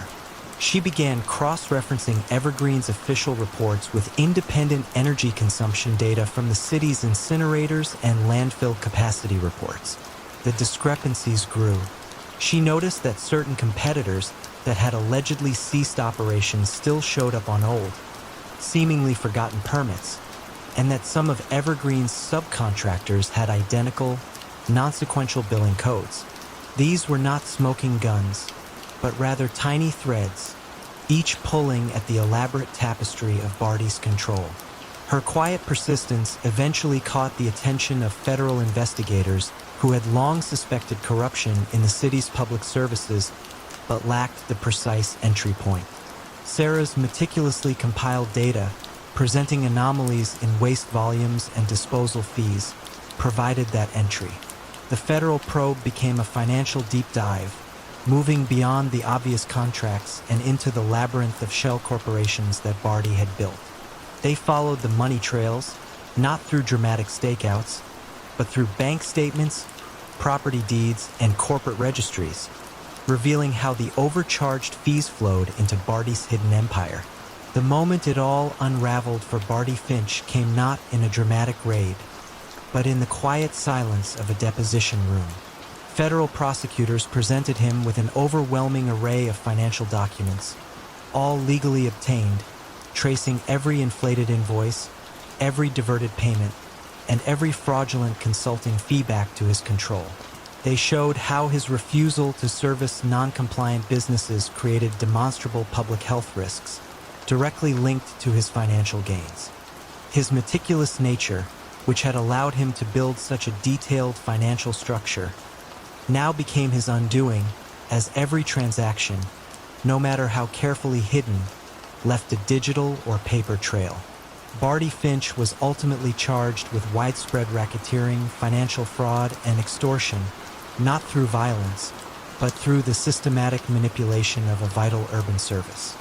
His empire, built on the quiet fear of inconvenience and financial strangulation, crumbled under the weight of irrefutable financial data, meticulously unearthed by a diligent civil servant, proving that sometimes the quietest forms of control leave the loudest paper trail, waiting for someone with the right eyes to find them.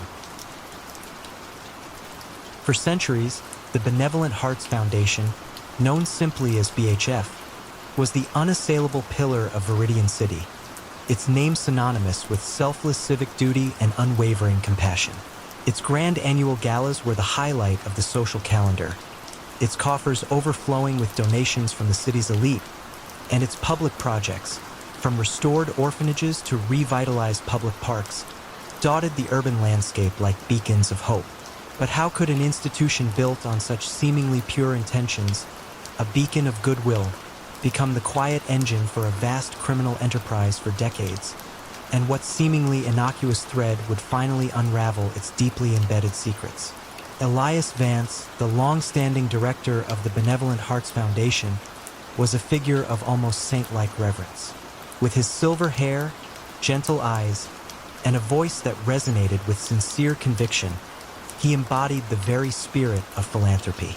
From his elegant, tastefully furnished office within the historic BHF headquarters, a renovated 17th century mansion, Vance presided over an empire of good deeds. He was a trusted advisor to mayors, a confidant to industrialists, and a comforting presence for the city's most vulnerable. His public image was meticulously cultivated, a testament to decades of tireless work and an unblemished reputation. You might have seen him on the nightly news, humbly accepting an award, or perhaps sharing a quiet word of encouragement with a child in one of BHF's community centers.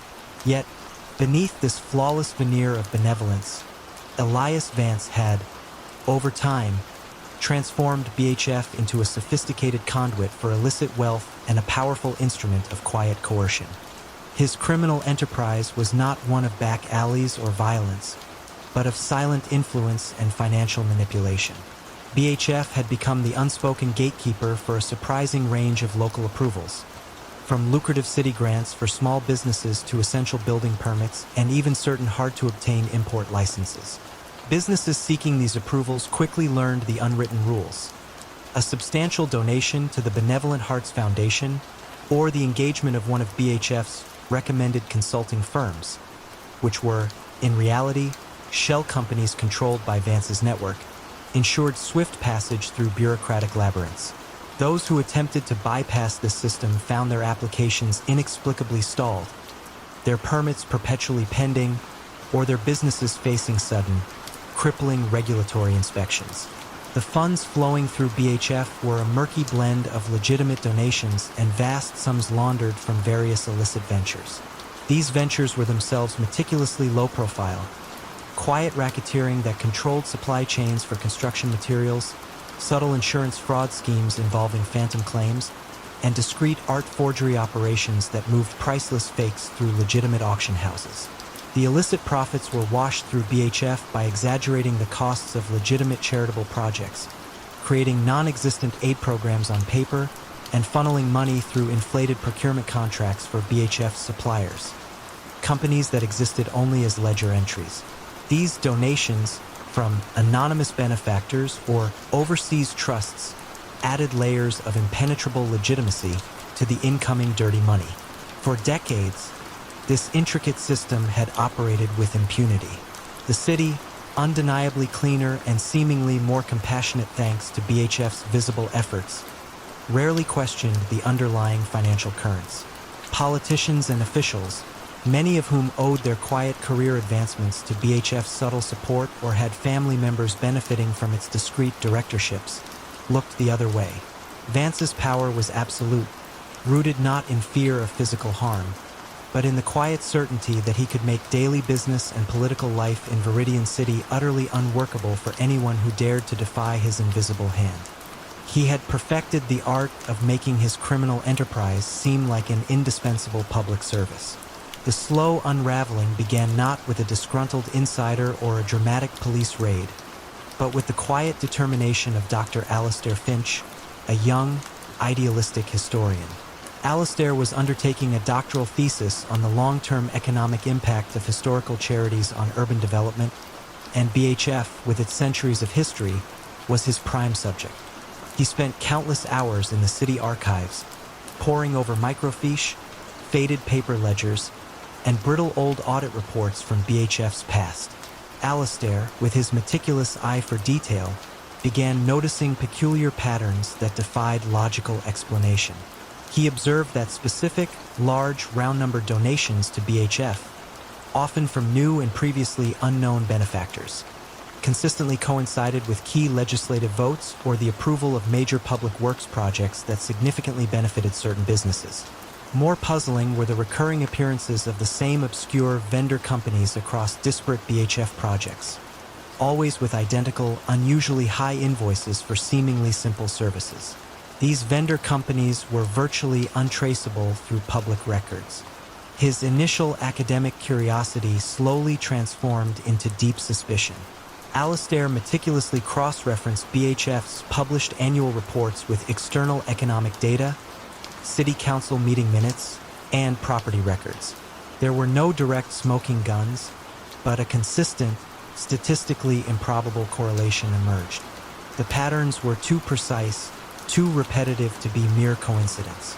Alastair, a scholar not a detective, hesitantly presented his findings to Detective Inspector Lena Volkov, a veteran financial crimes investigator known for her patient, methodical approach. Lena initially dismissed it as academic theorizing, but Alastair's exhaustive data and persistent, logical questions gradually piqued her interest. The true breakthrough came when Inspector Volkov, leveraging her access to forensic accounting tools and international banking records, began to unravel the vendor companies. Through complex legal requests and collaboration with overseas financial oversight bodies, she managed to trace their ultimate beneficiaries. The intricate web of offshore accounts and shell companies eventually led, unmistakably, back to Elias Vance's personal holdings and a select few of his closest, outwardly respectable associates. The donations were meticulously structured payments for legislative favors, disguised as charitable giving. The moment it all unraveled for Elias Vance was not a dramatic confrontation, but a quiet visit to his office by Inspector Volkov and a team of federal agents. They presented him not with accusations of violence, but with an overwhelming dossier of irrefutable financial evidence. Charts, graphs, and meticulously traced transfers detailing decades of systematic financial fraud, racketeering, and conspiracy. His intricate system of deceit, designed to operate in the quiet shadows of public benevolence, had left an indelible financial footprint. Elias Vance was charged with orchestrating one of the largest and longest-running financial crimes in the city's history, all conducted under the hallowed guise of charity. His empire, built on the veneer of selfless benevolence, ultimately crumbled under the weight of its own meticulously crafted deceit, proving that even the most sacred facades can conceal the darkest intentions, waiting for the quiet light of scrutiny to expose them. He was known as the Listener, the consigliere whose quiet presence and piercing gaze suggested he knew every whisper, every hidden truth within the city's shadowed hierarchy. But what if the very act of accumulating everyone else's secrets blinds you to your own vulnerabilities? And who could possibly orchestrate the silent collapse of a man who knew too much? Angelo Rossi possessed an uncanny ability to absorb information without seeming to seek it. From his understated office overlooking the Hudson River, he became the silent arbiter of disputes, the unacknowledged bridge between warring factions, and the trusted confidant of bosses who would never admit to needing counsel. In the shadowy world of New York's organized crime from the late 1970s through the 1990s, Angelo wasn't a man of muscle, but of mind. His power lay not in force, but in foresight, in the delicate dance of leverage and obligation. He remembered everything. Every illicit transaction, every hidden debt, every infidelity, every whispered doubt about a capo's loyalty. These were the true currencies in Angelo's world, meticulously cataloged not in ledgers, but in the vast, intricate network of his memory. He cultivated an aura of serene wisdom, a demeanor that suggested solutions would always materialize from his calm presence. When a dispute arose over a territory or a particularly lucrative construction bid, it was Angelo who would convene the parties. He wouldn't shout or threaten. Instead, he would speak in hushed tones, gently guiding the conversation, subtly reminding each man of a past indiscretion or a shared vulnerability, until a seemingly equitable solution was found. This soft coercion, the unspoken threat of exposure, was his masterpiece. Through this, he ensured the flow of illicit revenue continued smoothly, from rigged poker games and loan sharking to large-scale racketeering in the garment district and waste management. He ensured that the wealth, once collected, was carefully filtered through a network of legal firms and dummy corporations, often disguised as legitimate real estate investments or charitable trusts. You might imagine the confidence such a position would breed. Angelo believed himself indispensable, a central nervous system for the entire criminal ecosystem. He saw the world in terms of information flows and strategic advantage, always a step ahead, always anticipating the next move. He had survived multiple regime changes, federal investigations, and the relentless ambition of younger men, largely because he was perceived as neutral, an invaluable asset whose knowledge was too critical to risk. He ensured that no one held all the pieces, except perhaps himself, and he guarded his knowledge with a discretion that bordered on the monastic. However, the world was shifting. The old guard, who understood the subtle power of reputation and information, began to fade. A new generation emerged, less steeped in tradition, more enamored with brute force and quick, visible displays of power. These were men who saw Angelo's intricate web of influence as an anachronism, a slow and cumbersome way to achieve what a well-placed threat could accomplish instantly. One such man was Vincent "Vinny" Moretti, the nephew of a boss Angelo had once saved from federal indictment. Vinny was sharp, ruthless, and unlike his uncle, deeply distrustful of anyone he couldn't directly control. He saw Angelo not as an oracle, but as a potential liability, a walking encyclopedia of secrets that could one day be turned against them. The unraveling wasn't a sudden explosion, but a quiet, methodical dismantling. Vinny began to cultivate his own network of informants, not within the old guard, but among disgruntled mid-level associates who felt overlooked. He didn't seek to expose Angelo's secrets immediately. Instead, he sought to duplicate them. He started by discreetly verifying the details of the older consigliera's past interventions, cross-referencing information, building his own private database of leverage.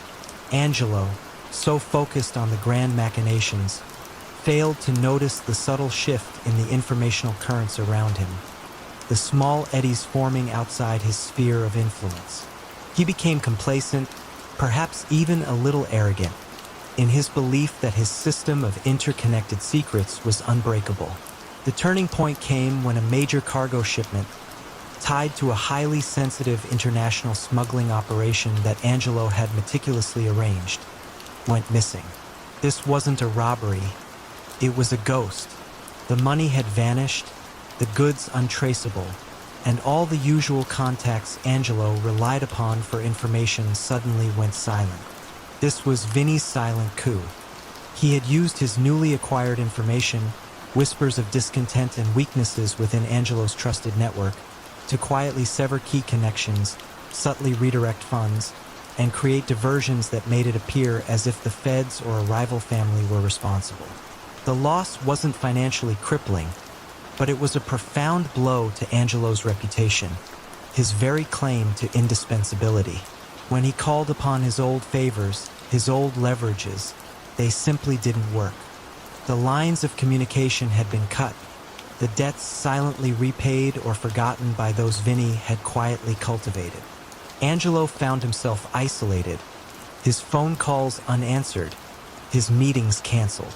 The subtle shifts in pacing and tone within his own carefully managed world became deafening.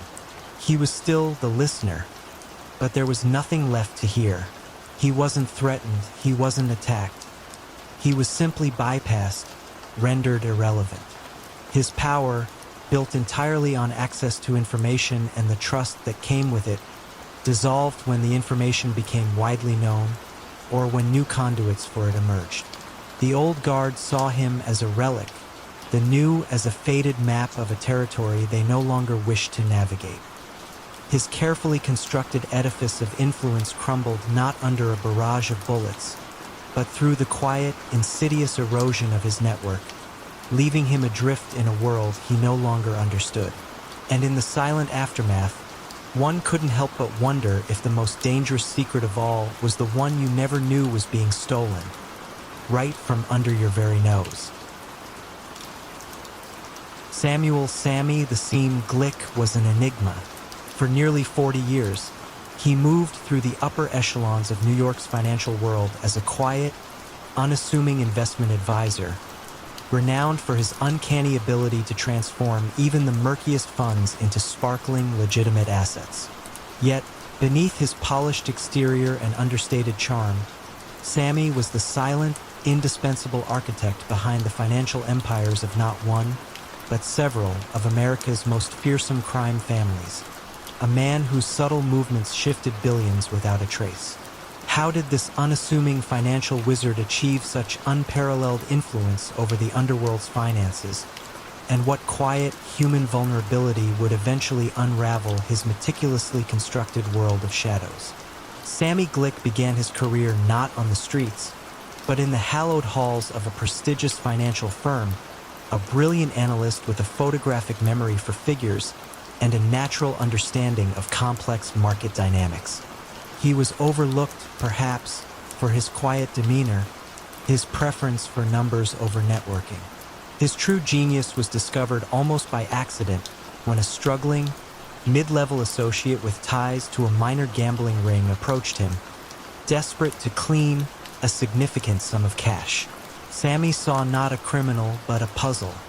He devised a system so ingenious, involving offshore trusts, layered real estate purchases, and seemingly innocuous art acquisitions, that the money disappeared and reappeared, utterly untraceable. His reputation, whispered through the underworld, grew not through force, but through results. He became the Seam, the man who could stitch together the disparate threads of illicit wealth into a seamless fabric of legitimacy. Sammy never affiliated himself with one family, choosing instead to serve as a neutral, highly sought-after consultant for multiple syndicates. This made him untouchable. If one family tried to threaten him, another would protect him, understanding his unique value. He advised on everything from large-scale construction projects funded by racketeering to intricate international trade schemes masking drug profits. His methods were always sophisticated, involving shell corporations that stretched across continents, carefully timed stock market transactions, and even investments in legitimate tech startups, making it nearly impossible for law enforcement to follow the money trail. He operated from a modest office in a nondescript building, his only companions a rotating team of carefully vetted, utterly discreet junior accountants, none of whom ever knew the true nature of the colossal sums passing through their hands. His influence was subtle but profound. When two rival families clashed over a disputed territory, Sammy would mediate not with threats, but with a complex financial proposal that showed how a peaceful resolution would yield far greater profits for both sides through joint, laundered investments. He turned violent feuds into quiet mergers, always finding the most profitable path. He never carried a weapon, never raised his voice, and never left a paper trail that could be directly linked to the underworld. His power was derived from his indispensable knowledge of global finance and his unparalleled ability to turn dirty money into assets that shone bright under the scrutiny of legitimate markets. He lived a comfortable, though not extravagant, life in a quiet suburb, his only true joy outside of his work being his estranged daughter, Eliza, a brilliant young woman whom he secretly funded through her rigorous studies in forensic accounting, a quiet act of paternal devotion wrapped in a web of deceit. The quiet unraveling of Sammy's world began, ironically, with the very person he loved most.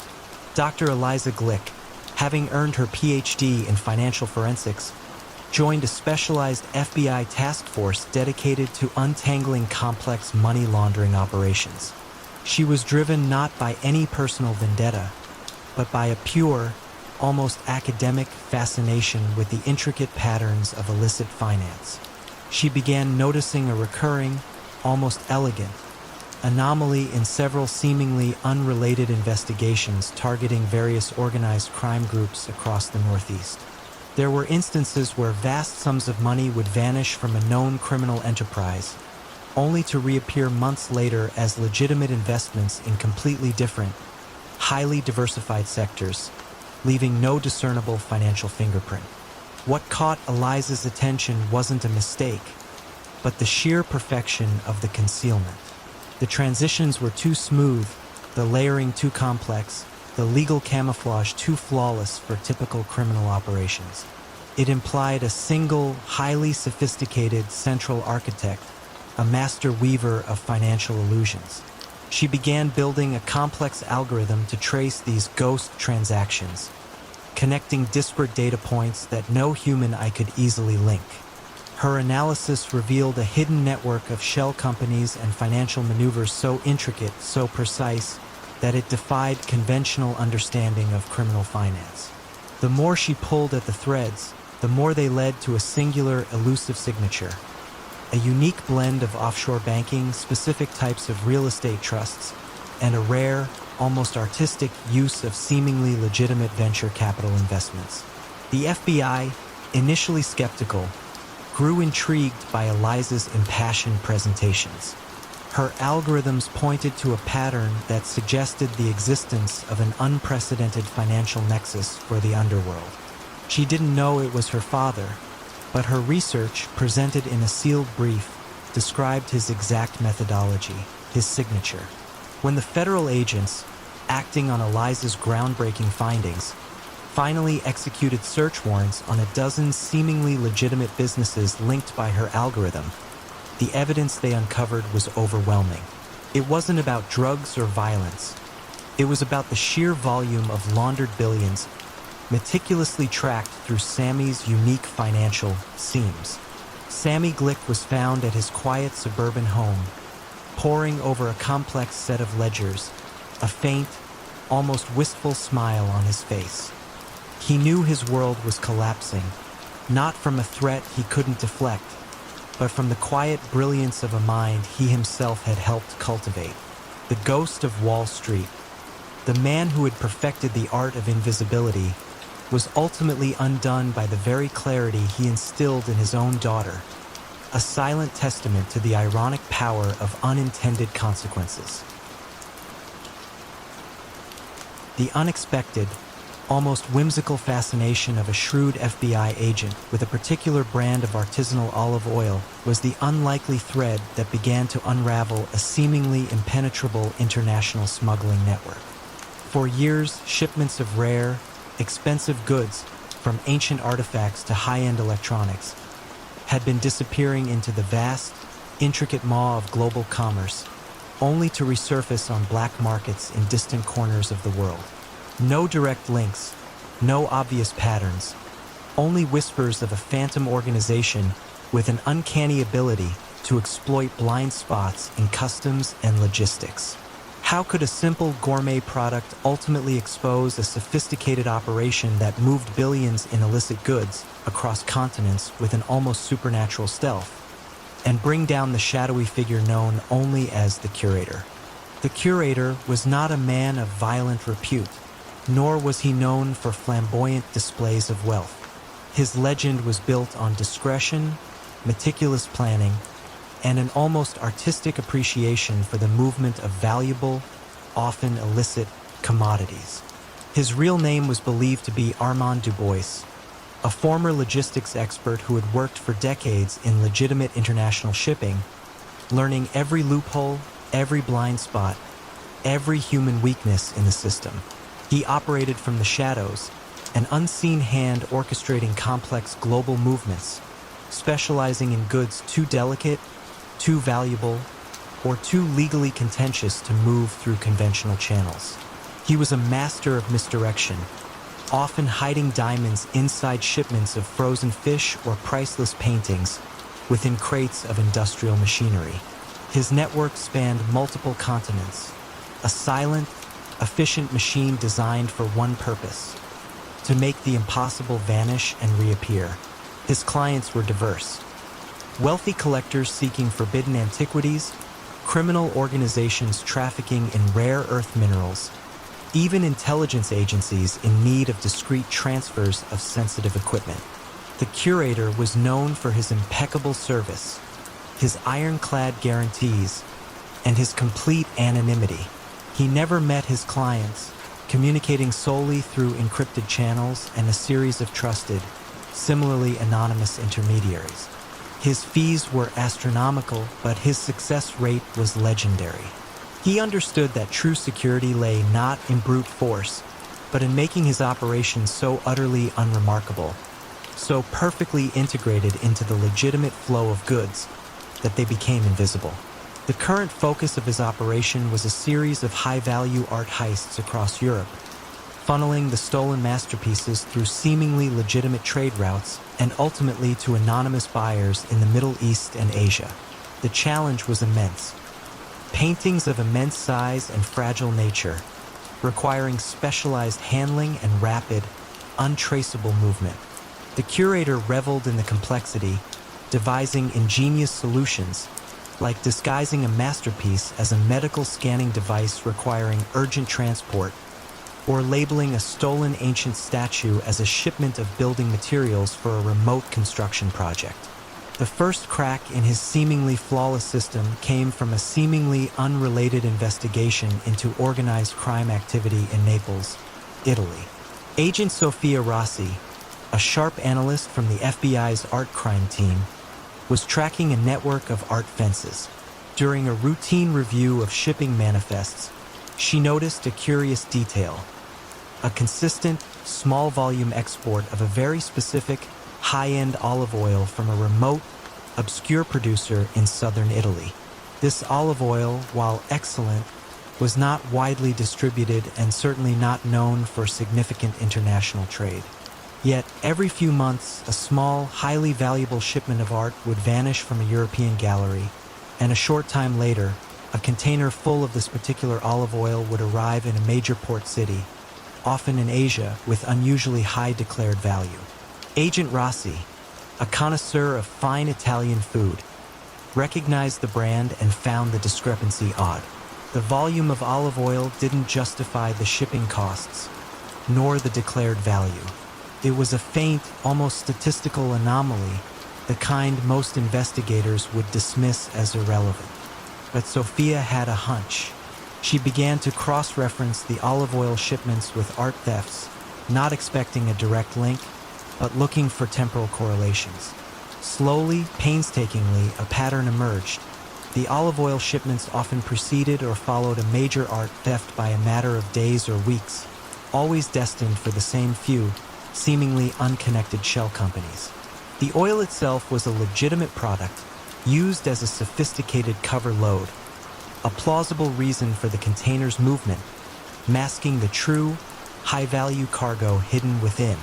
The investigation became a global treasure hunt, not for the art itself, but for the elusive patterns of the olive oil. Following the oil led them to the shell companies, which led them to the discrete logistics firms, which eventually led them through a digital breadcrumb trail to the encrypted servers controlled by the curator. The final unraveling was a masterclass in patient, meticulous detective work. There were no dramatic shootouts, no high-speed chases.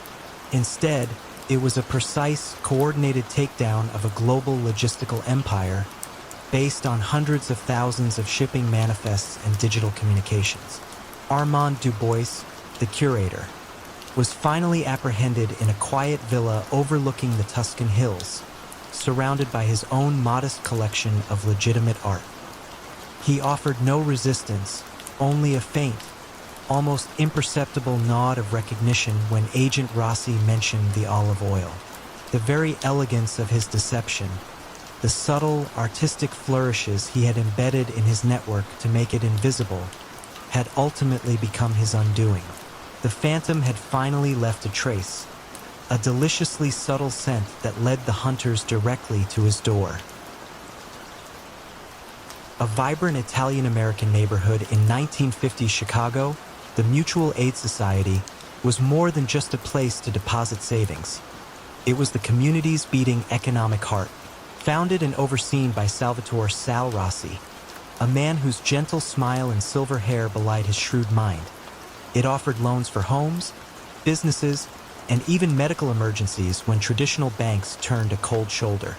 Yet, how could such a vital, seemingly benevolent institution secretly entangle an entire generation in an invisible web of quiet debt and unshakable obligation?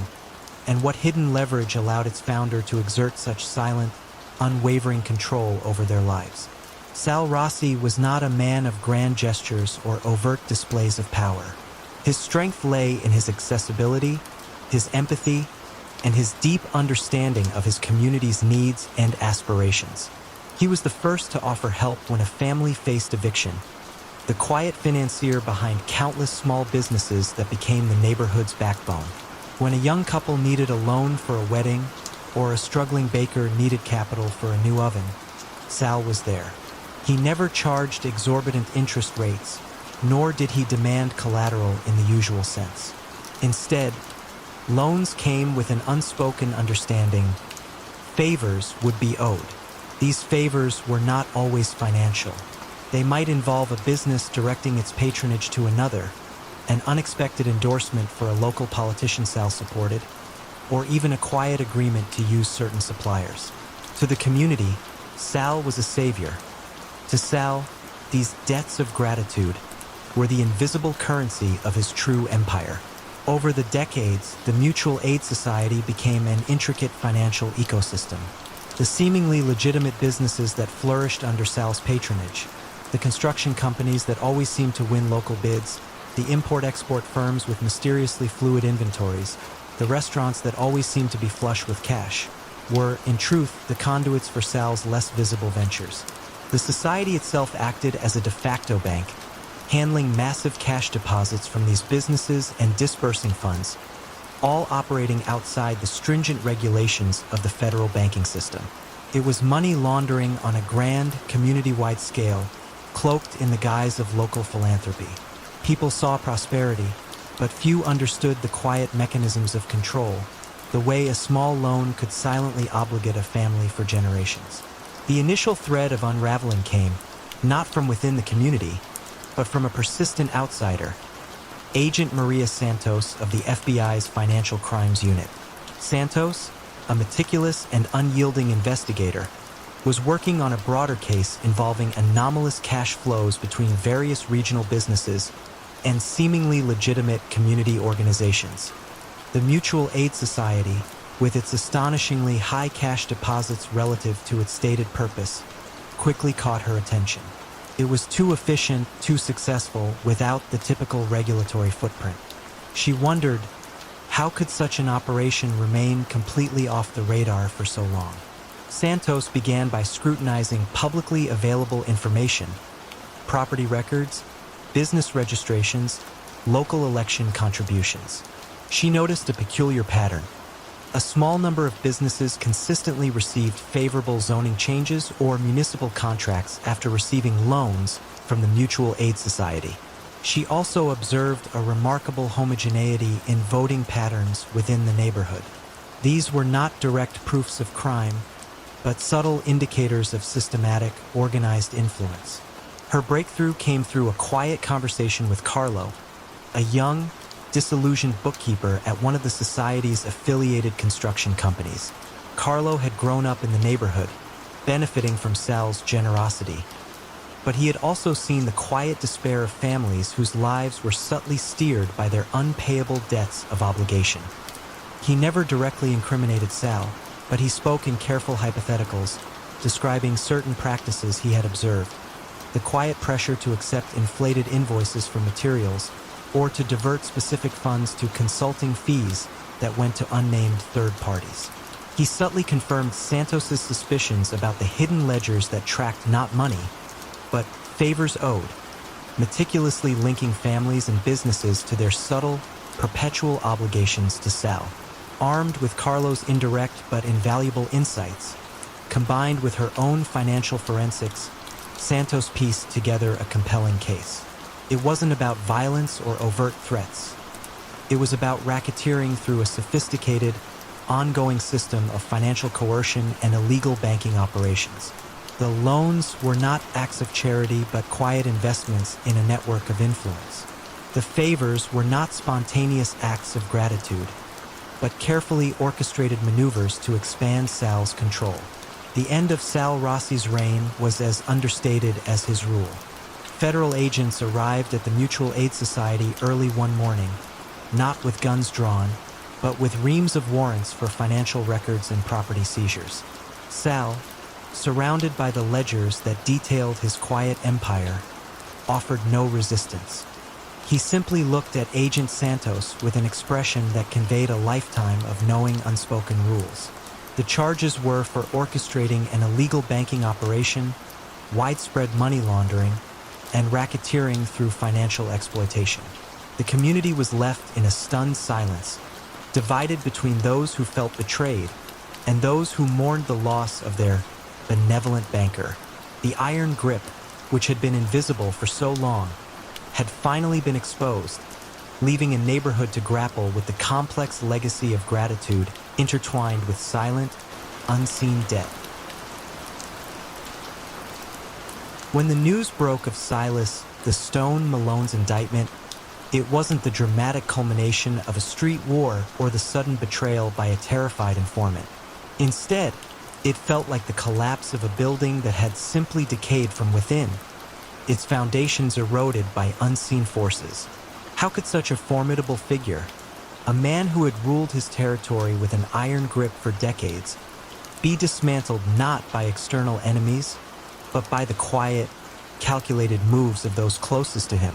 Silas Malone was a name whispered with respect and a measure of fear throughout the mid-sized American city he called his domain.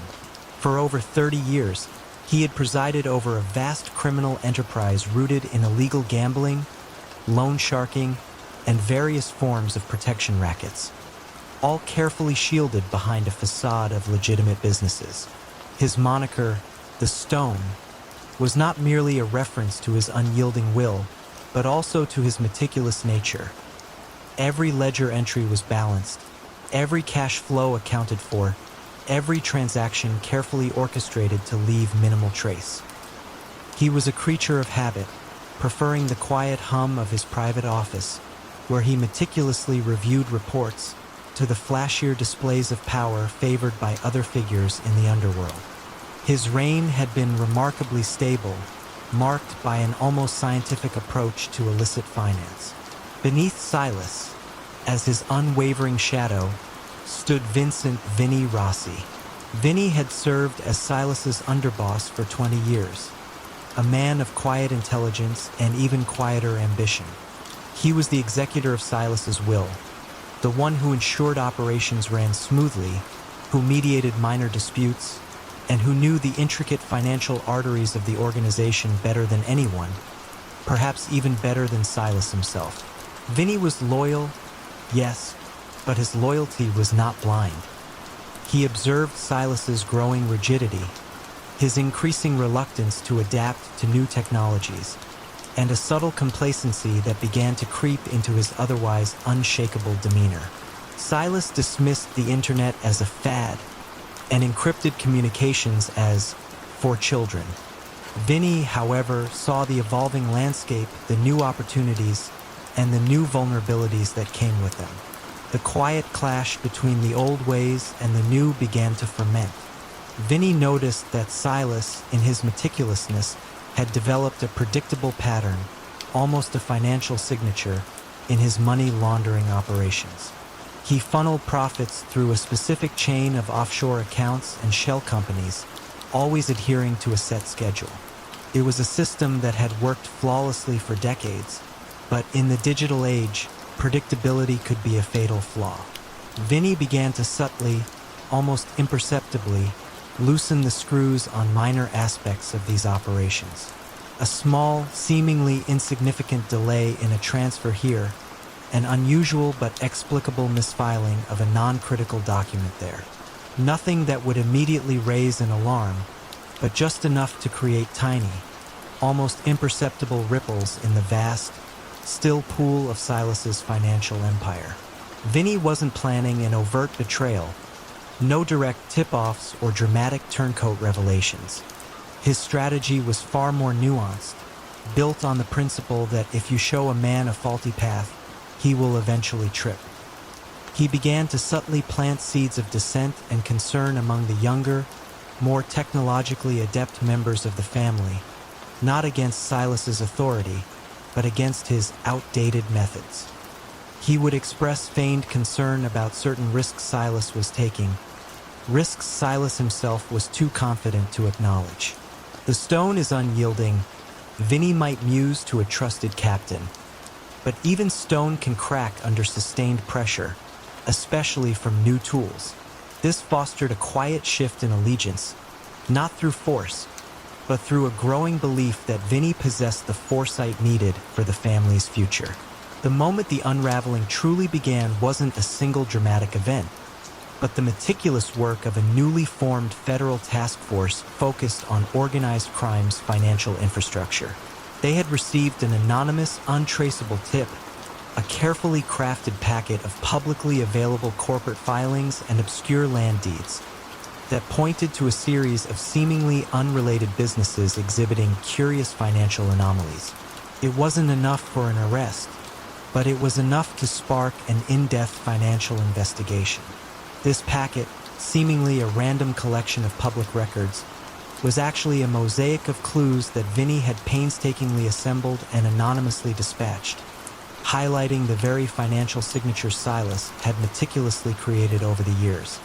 Federal agents, led by the astute agent Sarah Jenkins, began to trace the subtle connections that Vinny had allowed to become visible. They followed the money trails, not through direct informants, but through forensic accounting, cross-referencing public records with bank statements and international wire transfers. They observed the predictable flow of funds through Silas's offshore network, noting the specific timing, the amounts, the repeating patterns, the very signature Vinny knew was his boss's undoing. Silas, confident in his decades-long invincibility, grew increasingly agitated but remained oblivious to the subtle manipulation from within. He blamed external pressures, bad luck, anything but the meticulous cracks forming in his own system. The end came swiftly and quietly. Federal agents arrived at Silas Malone's stately suburban home just as he was enjoying his morning coffee, a ritual he never missed. They presented him not with warrants for violence or intimidation, but with a thick binder filled with irrefutable financial evidence. Charts, graphs, and meticulously traced transfers detailing decades of money laundering, racketeering, and fraud. The evidence was overwhelming, drawn directly from the system Silas himself had perfected. He had built an unshakable fortress, but Vinny had found the single, almost invisible seam in the mortar and patiently, strategically, widened it until the entire structure began to list. Vinny Rossi, meanwhile, stepped seamlessly into the vacuum left by Silas's arrest. He reorganized the family's operations, adapting them to the digital age, making them more resilient, less predictable. He spoke of new beginnings and careful modernization. The family, still reeling but looking for stability, embraced his leadership. The question of how Silas the Stone Malone fell was answered not in a hail of gunfire or a dramatic defection, but in the quiet, patient manipulation of financial vulnerabilities and the subtle erosion of trust, proving that sometimes the most effective act of power is not a direct blow, but a meticulously planned, silent, internal unraveling. The senior senator's career ended not with a bang, but a whimper. One morning, he simply announced his immediate retirement, citing unforeseen personal reasons, vanishing from the public eye without a whisper of scandal or controversy. How could a political titan's influence evaporate so completely overnight? And what unseen hand held the threads of so many powerful lives in a hidden archive of quiet leverage? His name was Silas Thorne, though few outside a very tight circle even knew it. Silas wasn't a man of muscle or overt threats. He was a master of information, a quiet sentinel in the digital shadows and dusty corners of forgotten paper trails. In the bustling New York of the late 1980s, while the notorious Mancini crime family projected an image of brutal efficiency, their true power increasingly stemmed from Silas. A former investigative journalist whose idealism had corroded into cynicism, he found his unique talent for uncovering inconvenient truths perfectly suited to the syndicate's evolving needs. He specialized in finding the quiet compromises, the hidden indiscretions, and the buried pasts of the city's elite. Politicians, judges, business magnates, even rival criminal figures. Silas operated from a nondescript office building overlooking the East River, meticulously cataloging every slip, every secret. He employed no enforcers, only a handful of skilled, silent researchers, each tasked with gathering disparate pieces of information. A leaked memo here, a hushed rumor there, an old photograph of a forgotten indiscretion, a questionable financial transaction. Silas would weave these threads into a tapestry of undeniable, quiet coercion. His method was surgical.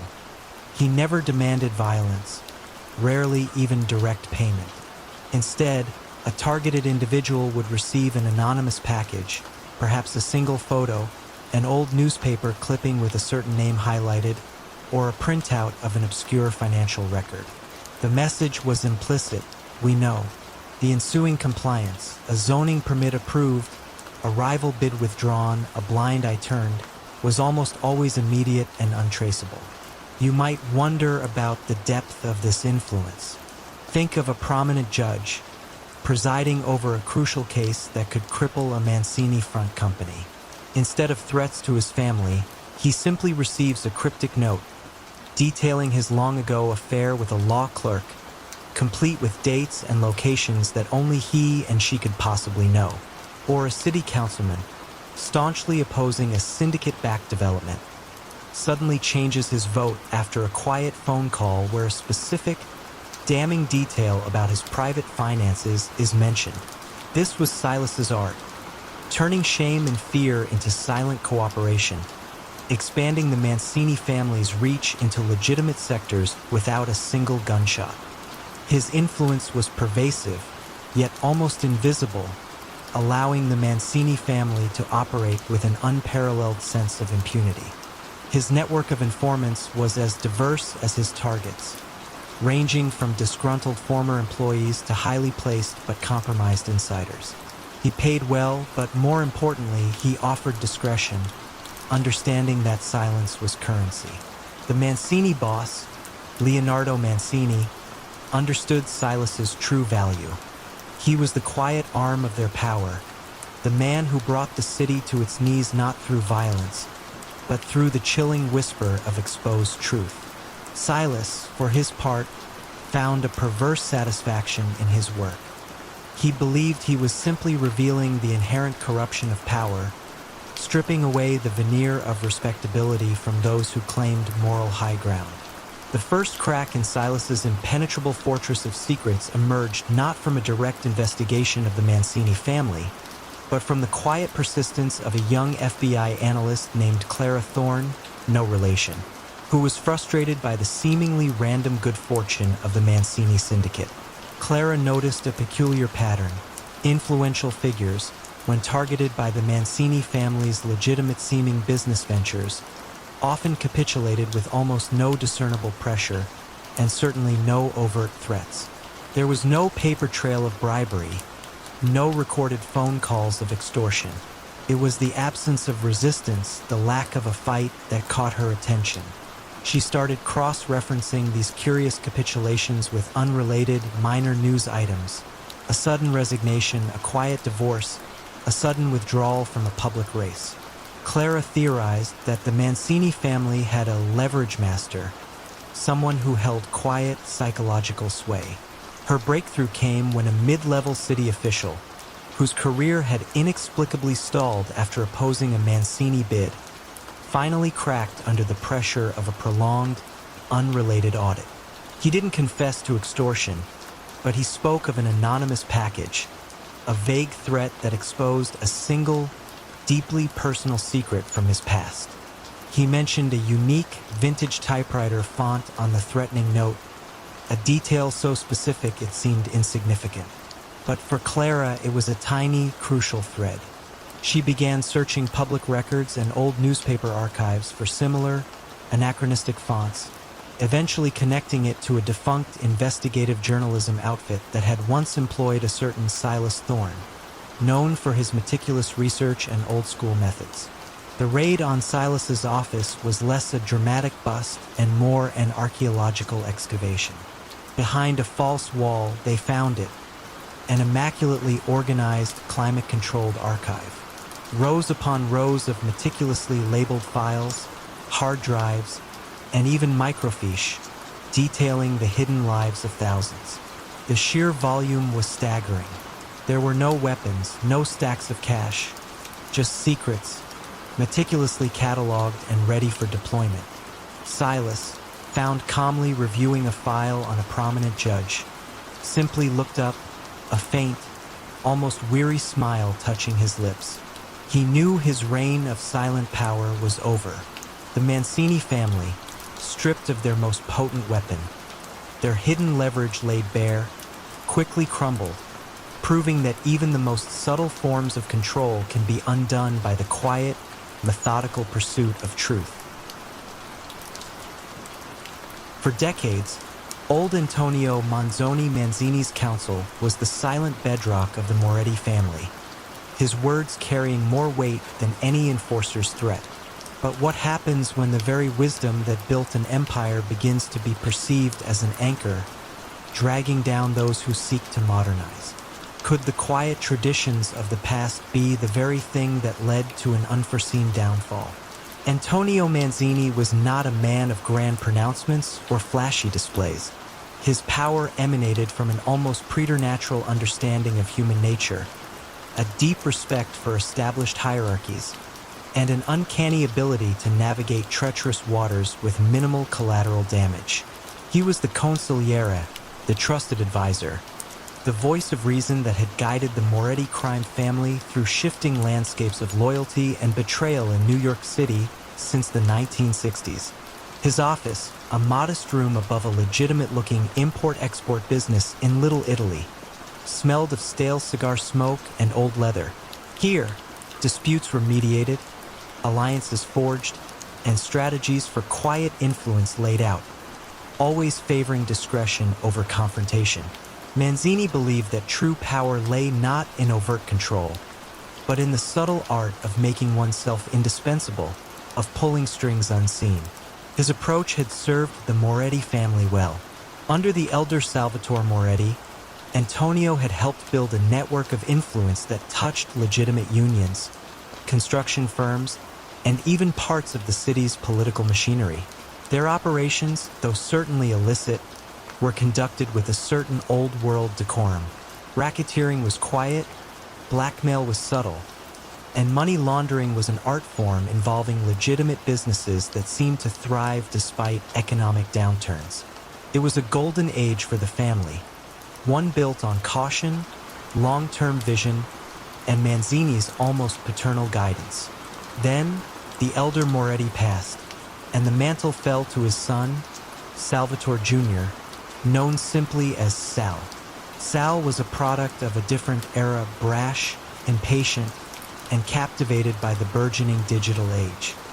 He saw his father's methods, and by extension, Manzini's wisdom, as slow, inefficient, and frankly old-fashioned. Sal wanted to expand rapidly, to leverage technology, and to move beyond the traditional street rackets into more sophisticated, high-yield financial crimes. He spoke of offshore accounts that could be managed from a laptop, of complex insurance frauds, and of manipulating stock prices through intricate shell companies. The quiet clash began almost imperceptibly. Manzini would offer his measured advice, often beginning with, "In my experience, Salvatore," or "The old ways teach us caution in these matters."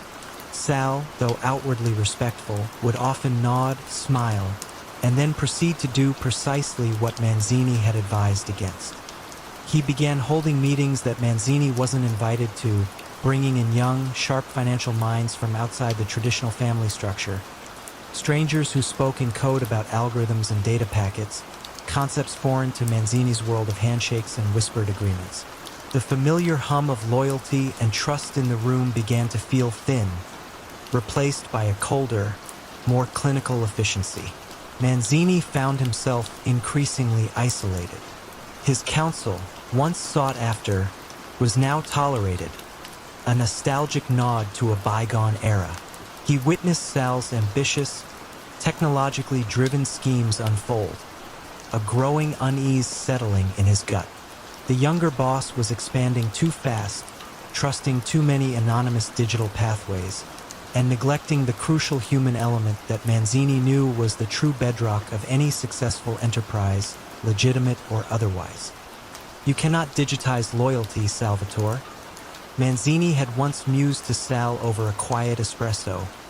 "Nor can a firewall prevent a man's greed from leading him astray." Sal had merely chuckled, dismissing it as old-world sentimentality. The tipping point came with Operation Citadel, Sal's most ambitious venture yet.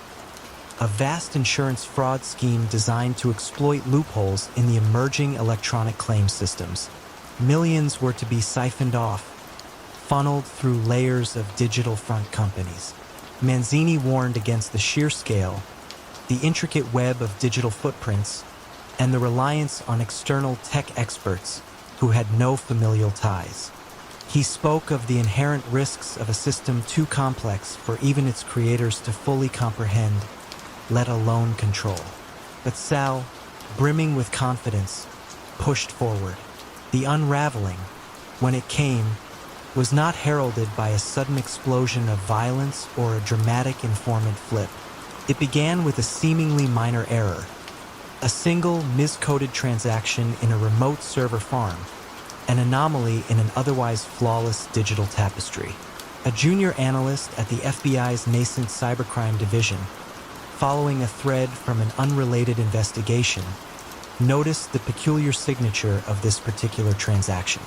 It was a digital breadcrumb, leading them into the labyrinth of shell corporations that Sal and his new associates had so carefully constructed. The federal investigation was slow, methodical, and almost entirely paperless. They didn't need wiretaps or turncoat gangsters. They followed the digital money. They traced the flow of capital through IP addresses, server logs, and encrypted communications, building a picture of Sal's unseen financial architecture. The very sophistication Sal had boasted about became his undoing. The traditional caution and the intricate human network that Manzini had painstakingly cultivated over decades were absent, replaced by a brittle, digital facade. When the indictments came down, it was a quiet Tuesday morning. Sal Moretti Jr. was arrested not in a dramatic raid, but while attending a seemingly legitimate corporate merger meeting. The charges were primarily financial, meticulously detailed, and almost impossible to dispute given the digital evidence.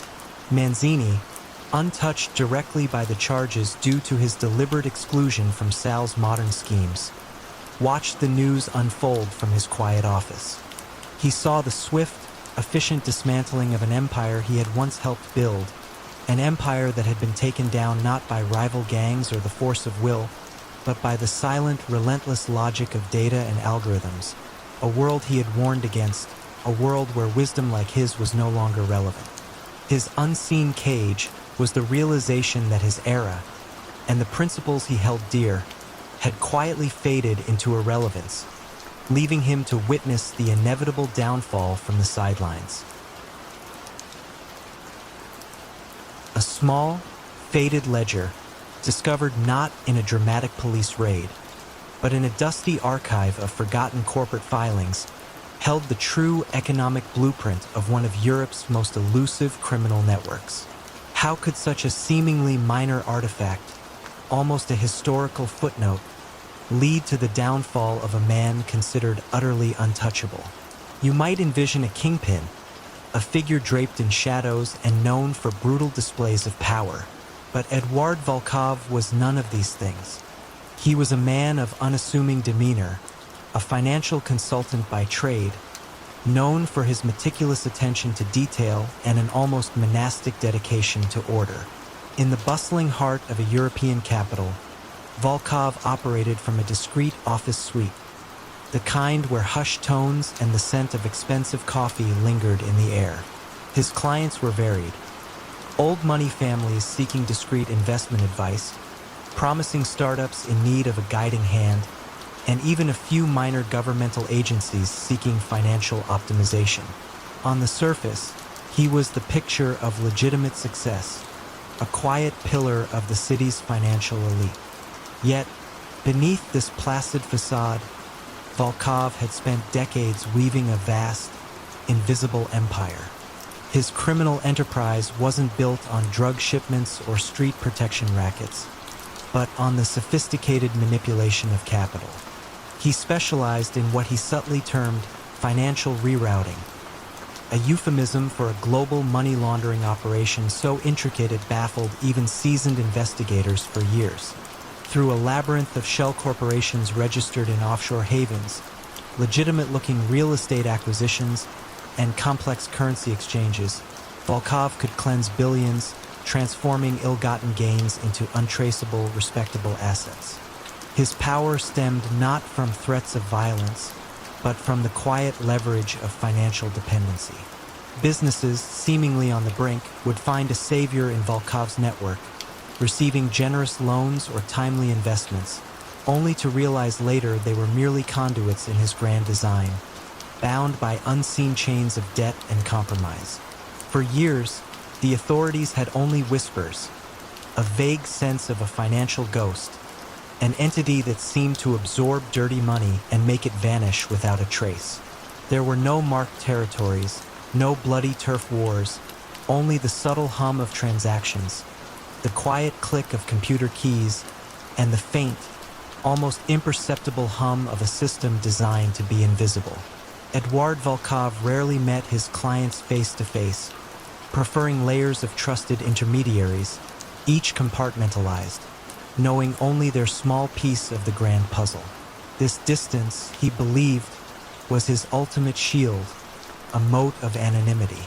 The beginning of the end for Volkov's empire was, fittingly, as unassuming as the man himself. It began with an intern, Clara, at the National Archives, sifting through the dusty records of a bank that had ceased operations back in the 1980s. Her task was to digitize old corporate filings, a tedious job filled with long-forgotten names and defunct enterprises. Among these was a small, leather-bound ledger, not officially part of the bank's general records, but rather a personal accounting book kept by one of its lesser-known directors, a man long deceased. The ledger contained odd, seemingly random entries, cryptic letter codes, unusual date patterns, and sums that didn't quite align with the bank's official statements. Most people would have dismissed it as an old anomaly, but Clara, driven by a quiet curiosity, found herself drawn to its peculiarities. She noticed a recurring set of initials and a pattern of large, round number transfers that always seemed to coincide with the opening or closing of specific, seemingly unrelated companies. This wasn't a smoking gun, but a faint scent. Clara escalated her findings to a supervisor, who, intrigued by her persistence, passed it on to a junior analyst in the financial crimes unit. The analyst, a methodical young woman named Detective Inspector Anya Sharma, spent weeks poring over the ledger's meticulous, yet utterly deceptive entries. What she discovered was a secret language, a code that, when painstakingly deciphered, began to reveal a vast network of shell companies, each linked to another, not through direct ownership, but through a shared, hidden beneficiary, the coded initials EV. It was a slow, methodical unraveling. Inspector Sharma's team followed the paper trail that Eduard Volkov had believed impenetrable. They traced transactions across continents, mapped out the flow of funds through seemingly legitimate businesses, and built a web of evidence piece by painstaking piece. There was no single moment of dramatic confrontation. Instead, the net tightened quietly, inexorably. The legal teams, armed with a mountain of financial data, began to freeze assets, dismantle corporate structures, and issue summonses. The quiet knock on the door came on a Tuesday morning, as Volkov was reviewing the latest market reports in his pristine office. It wasn't a SWAT team or a shouting arrest. It was a formal notification, delivered by a quiet, determined detective, informing him that his entire financial architecture had been systematically mapped, dissected, and was now being legally dismantled. The man who had built an empire on anonymity and quiet control was undone not by a grand gesture, but by the quiet diligence of an intern and the patient analysis of a detective, proving that sometimes the most dangerous secrets are hidden in plain sight, waiting for the right eyes to find them. His meticulous nature, the very strength he relied upon, had left a breadcrumb trail in the form of a faded ledger, a silent witness to his invisible empire. T began with a seemingly mundane audit, a routine check of a small, family-owned tailor shop in New York's bustling garment district in the late 1960s. The figures, however, were anything but routine, month after month.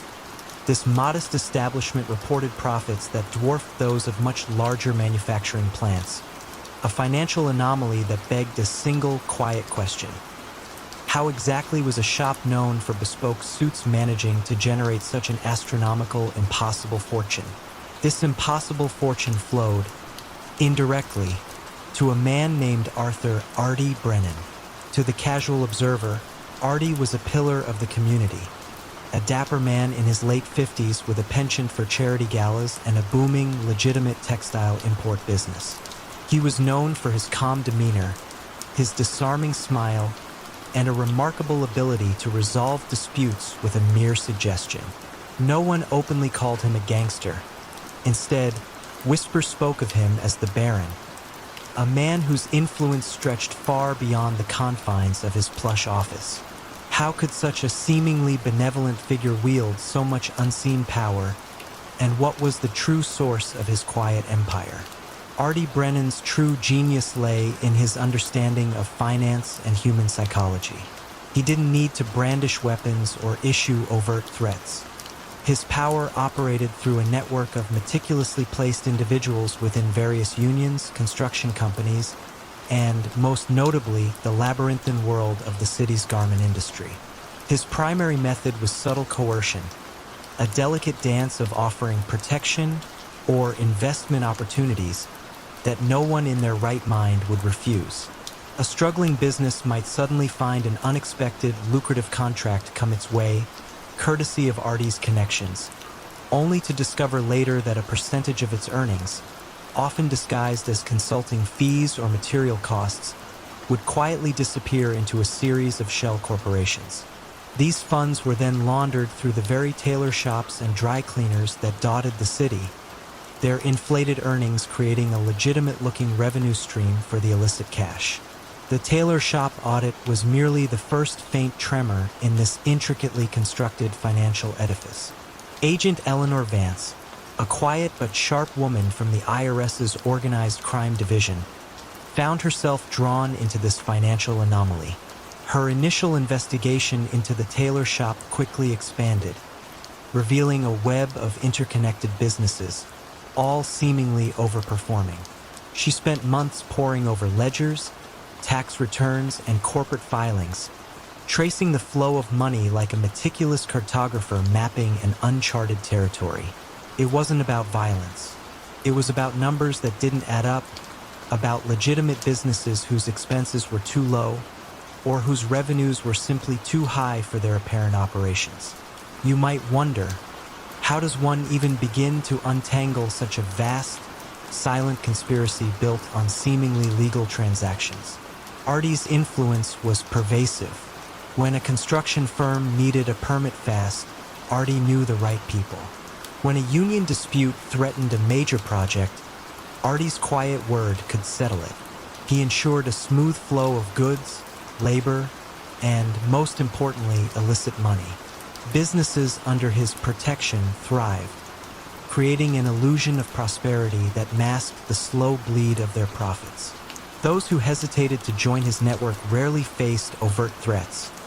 Instead, they might find their supply lines mysteriously interrupted, their permit applications endlessly delayed, or their labor force suddenly prone to unexpected strikes.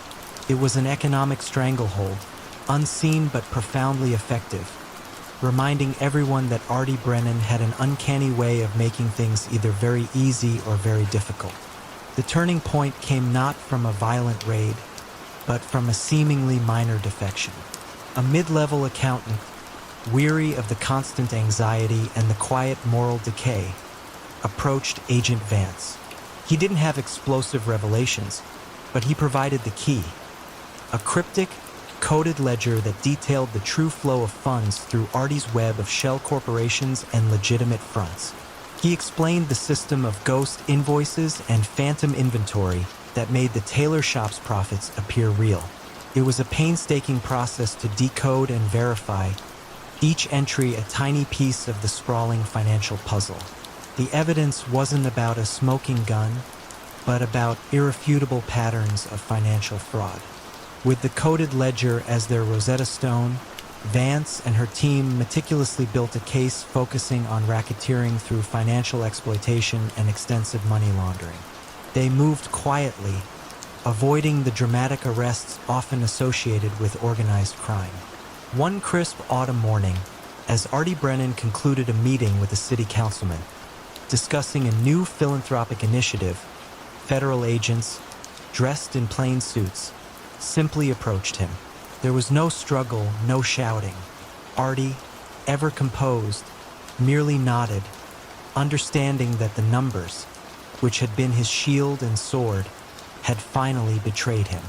The quiet baron, whose empire was built not on blood, but on the silent movement of money, was finally brought to account, leaving behind a city to wonder just how deep the hidden currents of influence truly ran. It started with an imperceptible anomaly in the bustling port of Marseille in the early 1970s. A seasoned customs agent, reviewing routine cargo manifests, noticed that certain highly specialized, heavy-duty shipping containers, declared as empty or returning for maintenance, consistently returned to their country of origin with ever so slightly different weight measurements, or appeared to take unusually circuitous routes through various European rail hubs. How could a global shipping magnate, renowned for his meticulous efficiency and logistical genius, oversee a network of legitimate trade that simultaneously and invisibly funneled illicit goods across continents? And what subtle flaw would ultimately betray his perfectly engineered system? Monsieur Philippe Duval was the embodiment of modern European commerce. From his elegant Paris offices, he oversaw Duval Global Shipping, an enterprise celebrated for its innovation in containerization and its unparalleled efficiency in moving goods across the globe. He was a visionary, a man who saw logistical pathways where others saw only chaos. Duval was charming, impeccably dressed, and spoke with an authority born of quiet confidence. He hosted lavish industry dinners and was often quoted in financial papers on the future of global trade. No one would ever suspect that beneath this polished exterior, Duval was designing a different kind of future, one where his shipping lines were not merely conduits for legitimate commerce, but invisible arteries for a burgeoning, untraceable illicit trade. Duval's true genius lay in his understanding of the gaps in international oversight. He didn't smuggle by hiding goods in legitimate shipments. He designed a system where the containers themselves were the secret. His operation revolved around a seemingly legitimate business of transporting high-value, specialized equipment, for example, components for industrial machinery, which often required specific custom-built containers. These containers were designed with subtle, hidden compartments, accessible only through a complex internal mechanism. Once the legitimate cargo was offloaded at its destination, and before the empty container was officially inspected for its return journey, it would be briefly diverted to a discreet, often remote, warehouse that Duval's network controlled. There, the hidden compartments would be swiftly loaded with narcotics or stolen art, resealed, and the container would then re-enter the legitimate shipping flow, declared once more as empty or returning for maintenance. The entire process was designed for speed and discretion, relying on a small, loyal network of corrupt port officials and freight handlers who simply logged the container's status without question. It was a phantom limb of his legitimate business, functioning in plain sight. The first faint glimmers of suspicion arose in the sharp mind of Inspector Claire Dubois, a junior customs officer in Marseille. Claire, unlike her more jaded colleagues, possessed an almost obsessive attention to detail. She wasn't looking for major discrepancies. She was looking for the improbable. She noted that Duval's empty containers, particularly those with a specific serial number prefix, had a curious habit of making unusual stops at certain inland rail junctions, often far from direct routes, and then arriving back at port slightly later than expected, yet still within acceptable transit times. Her colleagues dismissed these as minor logistical quirks, but Claire's intuition, a quiet whisper in her mind, insisted otherwise. Why would an empty container need a detour that added hours, sometimes days, to its journey? Claire began her own quiet investigation, a painstaking process of cross-referencing internal port logs with National Rail freight manifests. She didn't have the authority to intercept shipments, but she could track the digital breadcrumbs. She noticed that the paper trail for these specific containers became curiously sparse during their inland detours. There were no official offloading times, no clear reasons for their temporary absence from the main logistics chain. It was as if, for a brief window, they simply vanished, only to reappear on the digital map ready for their return voyage. She felt like an archaeologist meticulously brushing away sand to reveal a hidden structure. Her breakthrough came not from finding illicit goods, but from finding evidence of meticulous, deliberate omissions. By analyzing the movement patterns, she identified a cluster of remote, privately owned warehouses near these unusual rail junctions, properties discreetly acquired by shell corporations linked to Duval Global Shipping years prior. These were not public storage facilities. They were quiet, isolated, and perfectly positioned for brief, clandestine operations. She also found subtle inconsistencies in the types of internal cleaning performed on these empty containers after their return. Some showed faint traces of residues inconsistent with their previous legitimate cargo, or the kind of cleaning agents typically used for empty vessels.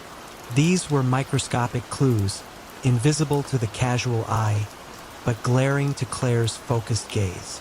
Armed with a meticulously compiled report detailing these logistical anomalies, the inconsistent paper trails, and the suspicious property acquisitions, Claire approached federal investigators. The evidence was presented not as proof of drugs, but as proof of an incredibly sophisticated, systematic customs fraud and racketeering operation.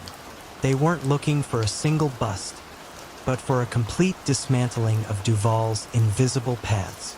The downfall of Philippe Duval was as subtle as his rise. Federal agents, acting on Claire's intelligence, launched a coordinated series of audits and property seizures, targeting the network of shell corporations and remote warehouses. They found the hidden compartments in the specialized containers, the custom-built loading equipment, and the internal accounting ledgers detailing the true, illicit cargo movements. Duval was arrested not in a dramatic chase, but quietly in his Parisian office, amidst the very logistical maps that detailed his legitimate and illicit empires. The charges were for orchestrating a massive international smuggling ring, racketeering, and customs fraud, a testament to his engineering genius twisted for criminal ends. His perfect system, built on unseen detours and meticulous omissions, was ultimately undone by the quiet determination of one woman who simply refused to ignore the improbable, revealing that even the most invisible paths leave a trace. In the sun-drenched, Bible Belt towns of the American South in the late 1980s, the Brotherhood of Eternal Abundance promised its devoted followers not just spiritual salvation, but miraculous material wealth, a divine blessing for their unwavering faith. But if their charismatic leader, Brother Elias, truly held the key to unlocking heaven's earthly treasures, why were only a select few in his inner circle living in opulent luxury, while the vast majority of the congregation toiled in quiet penury, always on the precipice of that elusive promised fortune? Brother Elias, born Elias Thorne, was a man woven from the fabric of Southern charm and evangelical fervor. His voice, a soothing baritone, could fill any room, calming anxieties and stirring hopes. He founded the Brotherhood on the principle of sowing seeds of faith, interpreted as generous financial donations, which he promised would yield 100-fold return, both spiritually and materially. He wasn't a gangster in the traditional sense. His weapon was faith, his coercion a subtle spiritual shaming. Doubters were subtly branded as lacking faith, their struggles attributed to their own spiritual shortcomings, rather than the systematic siphoning of their life savings. The Brotherhood grew exponentially, attracting thousands seeking solace and financial breakthrough. They built sprawling compounds, broadcast television programs, and launched Brotherhood enterprises, construction companies, organic farms, even publishing houses. These enterprises were staffed almost entirely by congregation members, working for minimal wages or as volunteers, their labor an act of devotion. All profits, supposedly, flowed back into the Brotherhood, expanding its benevolent reach. But the true flow was far more intricate.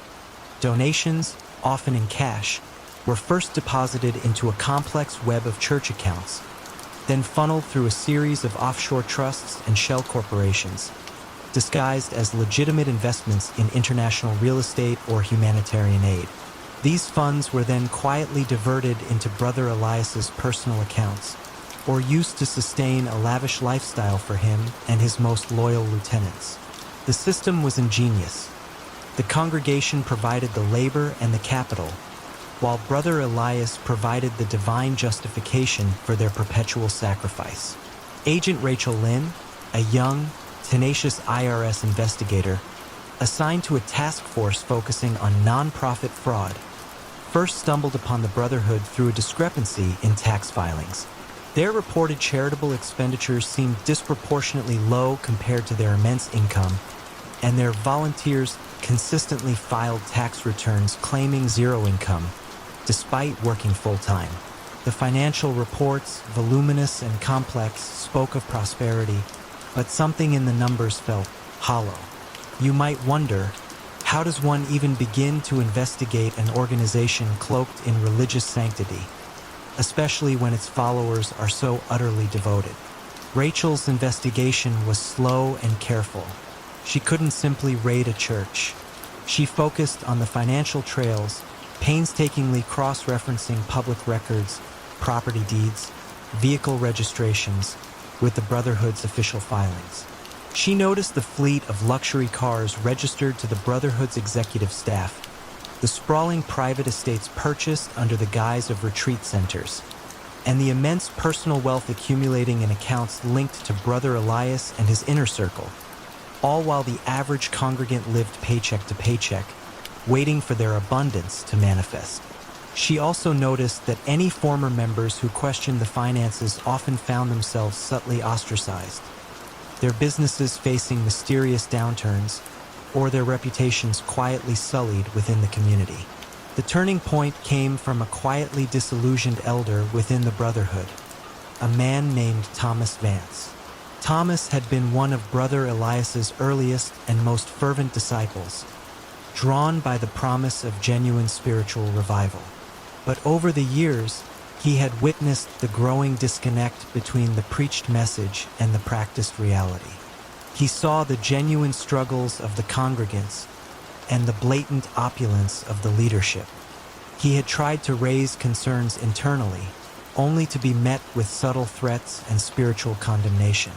With immense trepidation, Thomas anonymously provided Rachel with internal financial documents, coded ledgers, expense reports with unusual annotations, and records of secret cash disbursements. These documents meticulously detailed how sown seeds were actually harvested for personal gain, and how the Brotherhood's enterprises were essentially sweatshops, their profits flowing into a black hole of personal enrichment. Armed with Thomas's courageous evidence, Rachel and her team built a case that focused not on religious dogma, but on the systematic financial fraud, racketeering, and conspiracy to commit tax evasion. They executed warrants simultaneously on the Brotherhood's headquarters, its affiliated businesses, and the personal residences of Brother Elias and his top lieutenants. The evidence was overwhelming. Multiple sets of books, offshore accounts, and detailed records of luxury expenditures masked as ministry expenses. Brother Elias was arrested not during a dramatic sermon, but quietly at his sprawling private estate, amidst the very trappings of wealth that had been acquired through the faith of his followers. There was no struggle, only a chilling silence. The charges were for racketeering, fraud, and money laundering. His empire, built on spiritual promises and financial deception, crumbled under the weight of hard numbers and the quiet courage of a disillusioned believer. The faithful were left to grapple with the devastating betrayal, realizing that the prophet of prosperity had, in truth, been a meticulously calculating shadow broker of their deepest hopes and hard-earned savings. His reign ended not with a bang, but with the quiet click of handcuffs, a stark reminder that even the most ethereal forms of control can ultimately be grounded by the unforgiving laws of earthly finance.